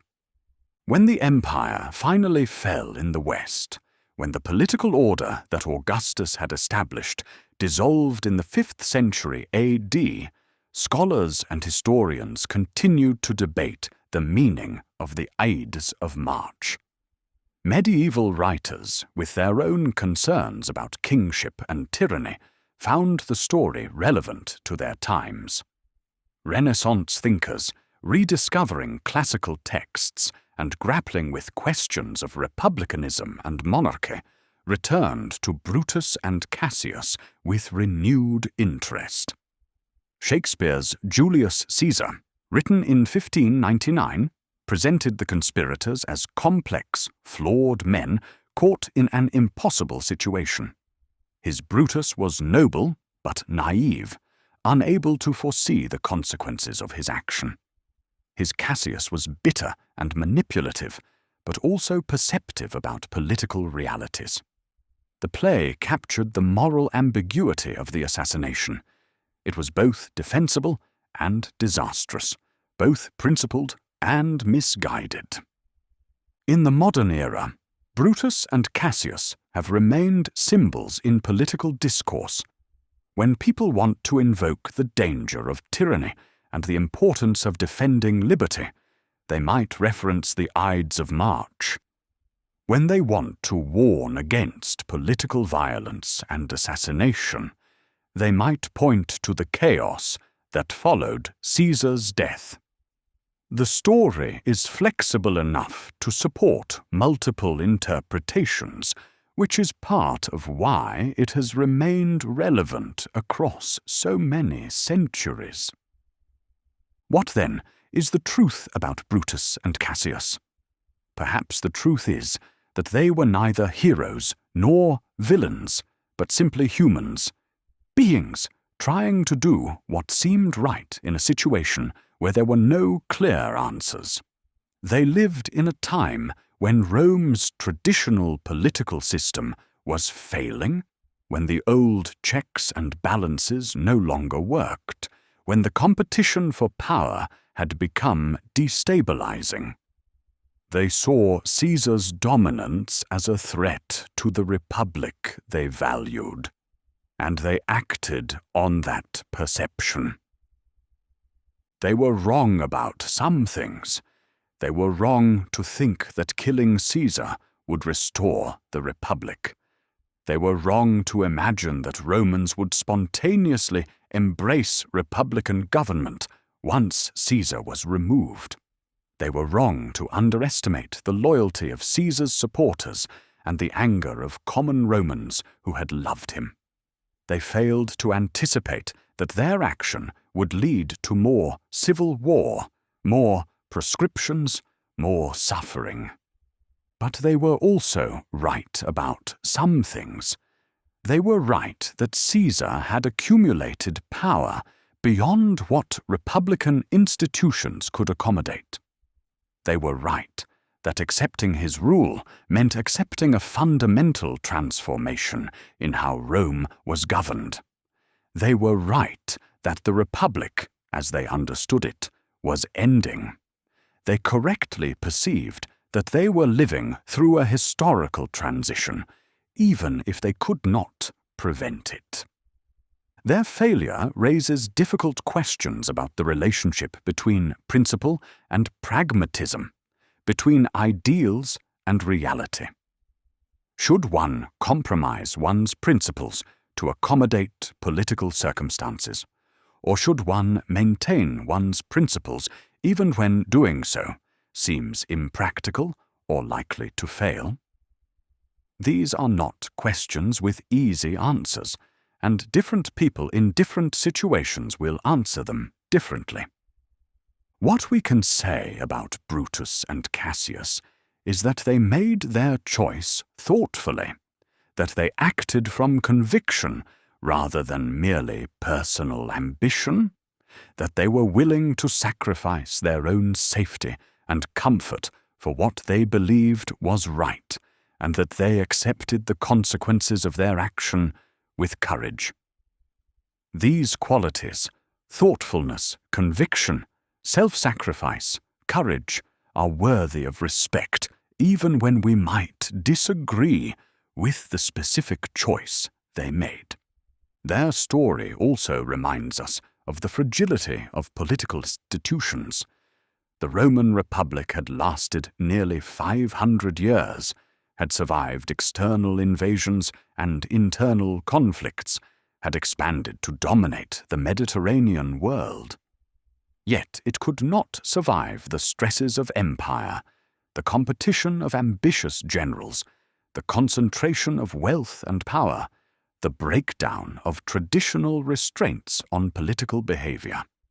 Institutions, no matter how ancient or seemingly stable, require constant maintenance, constant recommitment to the principles that animate them, constant vigilance against those who would subvert them for personal advantage.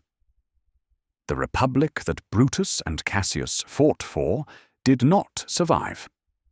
But the idea of republican government, government by law rather than by individuals, government that distributes power rather than concentrating it, government that seeks the common good rather than serving private interests, this idea survived.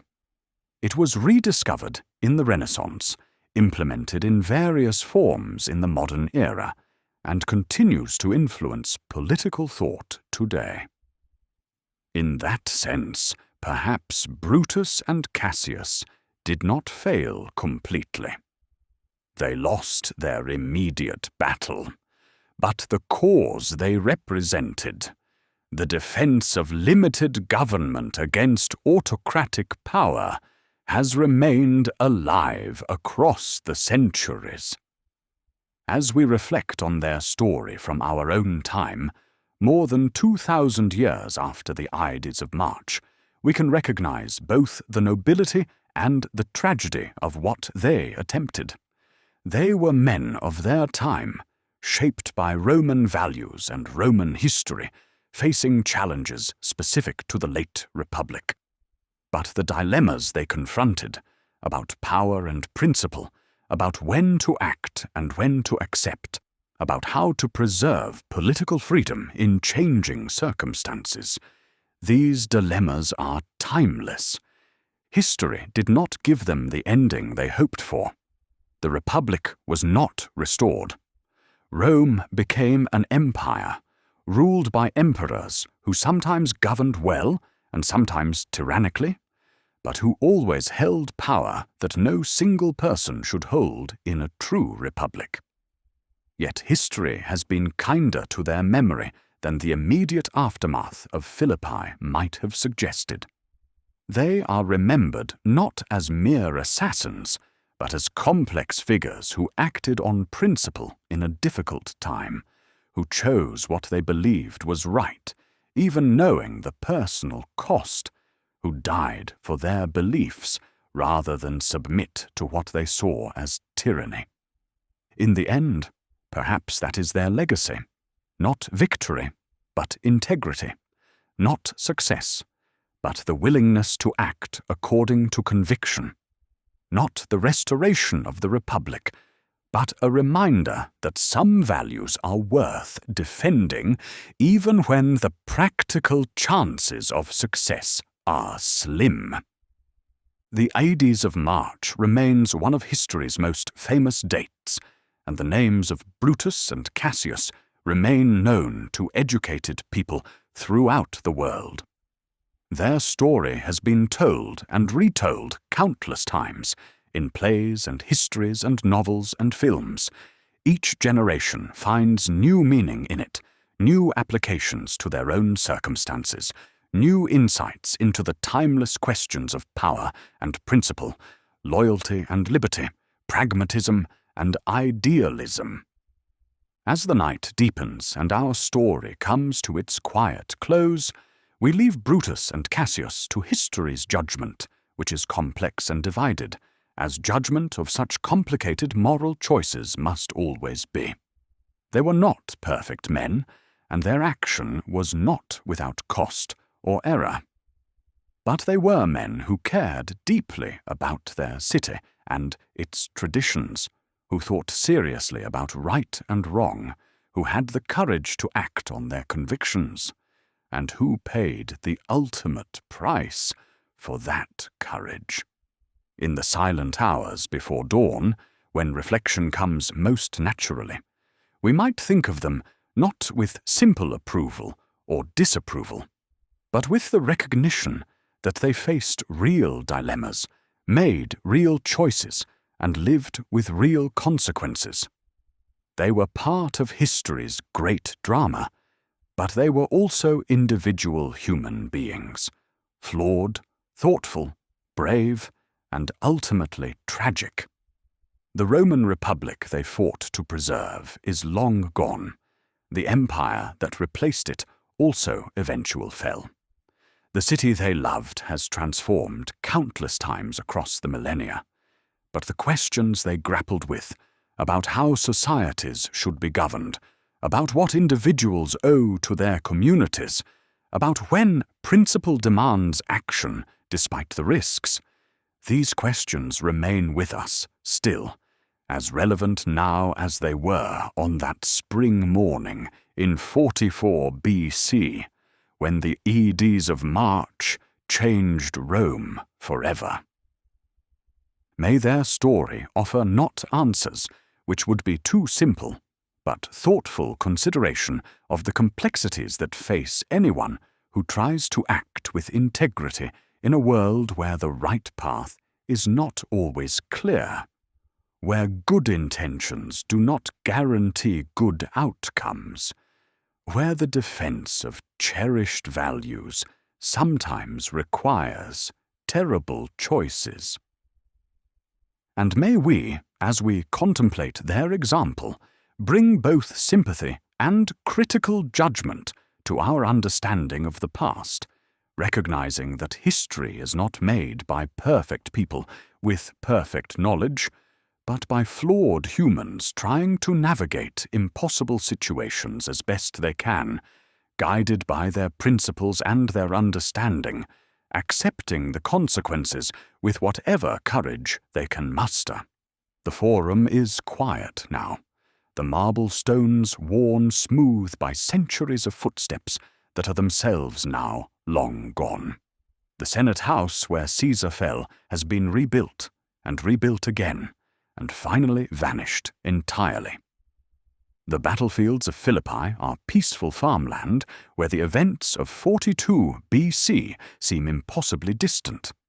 But memory persists, and in that persistence there is something both sobering and inspiring, a reminder that the choices we make, the principles we uphold, the causes we defend, these can echo far beyond our own brief time, reaching forward to touch people we will never know, in circumstances we cannot imagine. The story of Brutus and Cassius, the assassins of Julius Caesar, is ultimately a human story.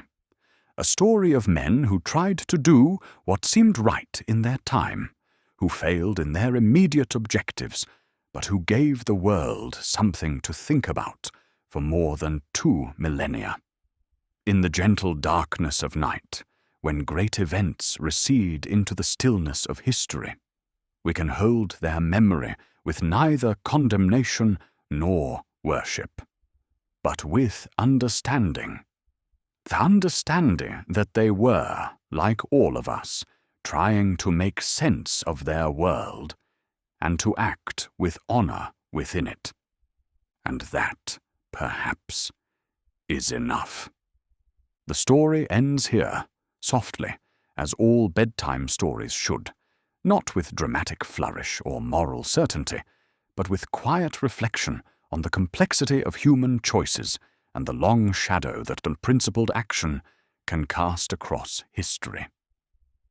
May you rest well, with thoughts of ancient Rome and the people who lived and died there, trying, as we all try, to navigate the difficult territory between what is and what ought to be.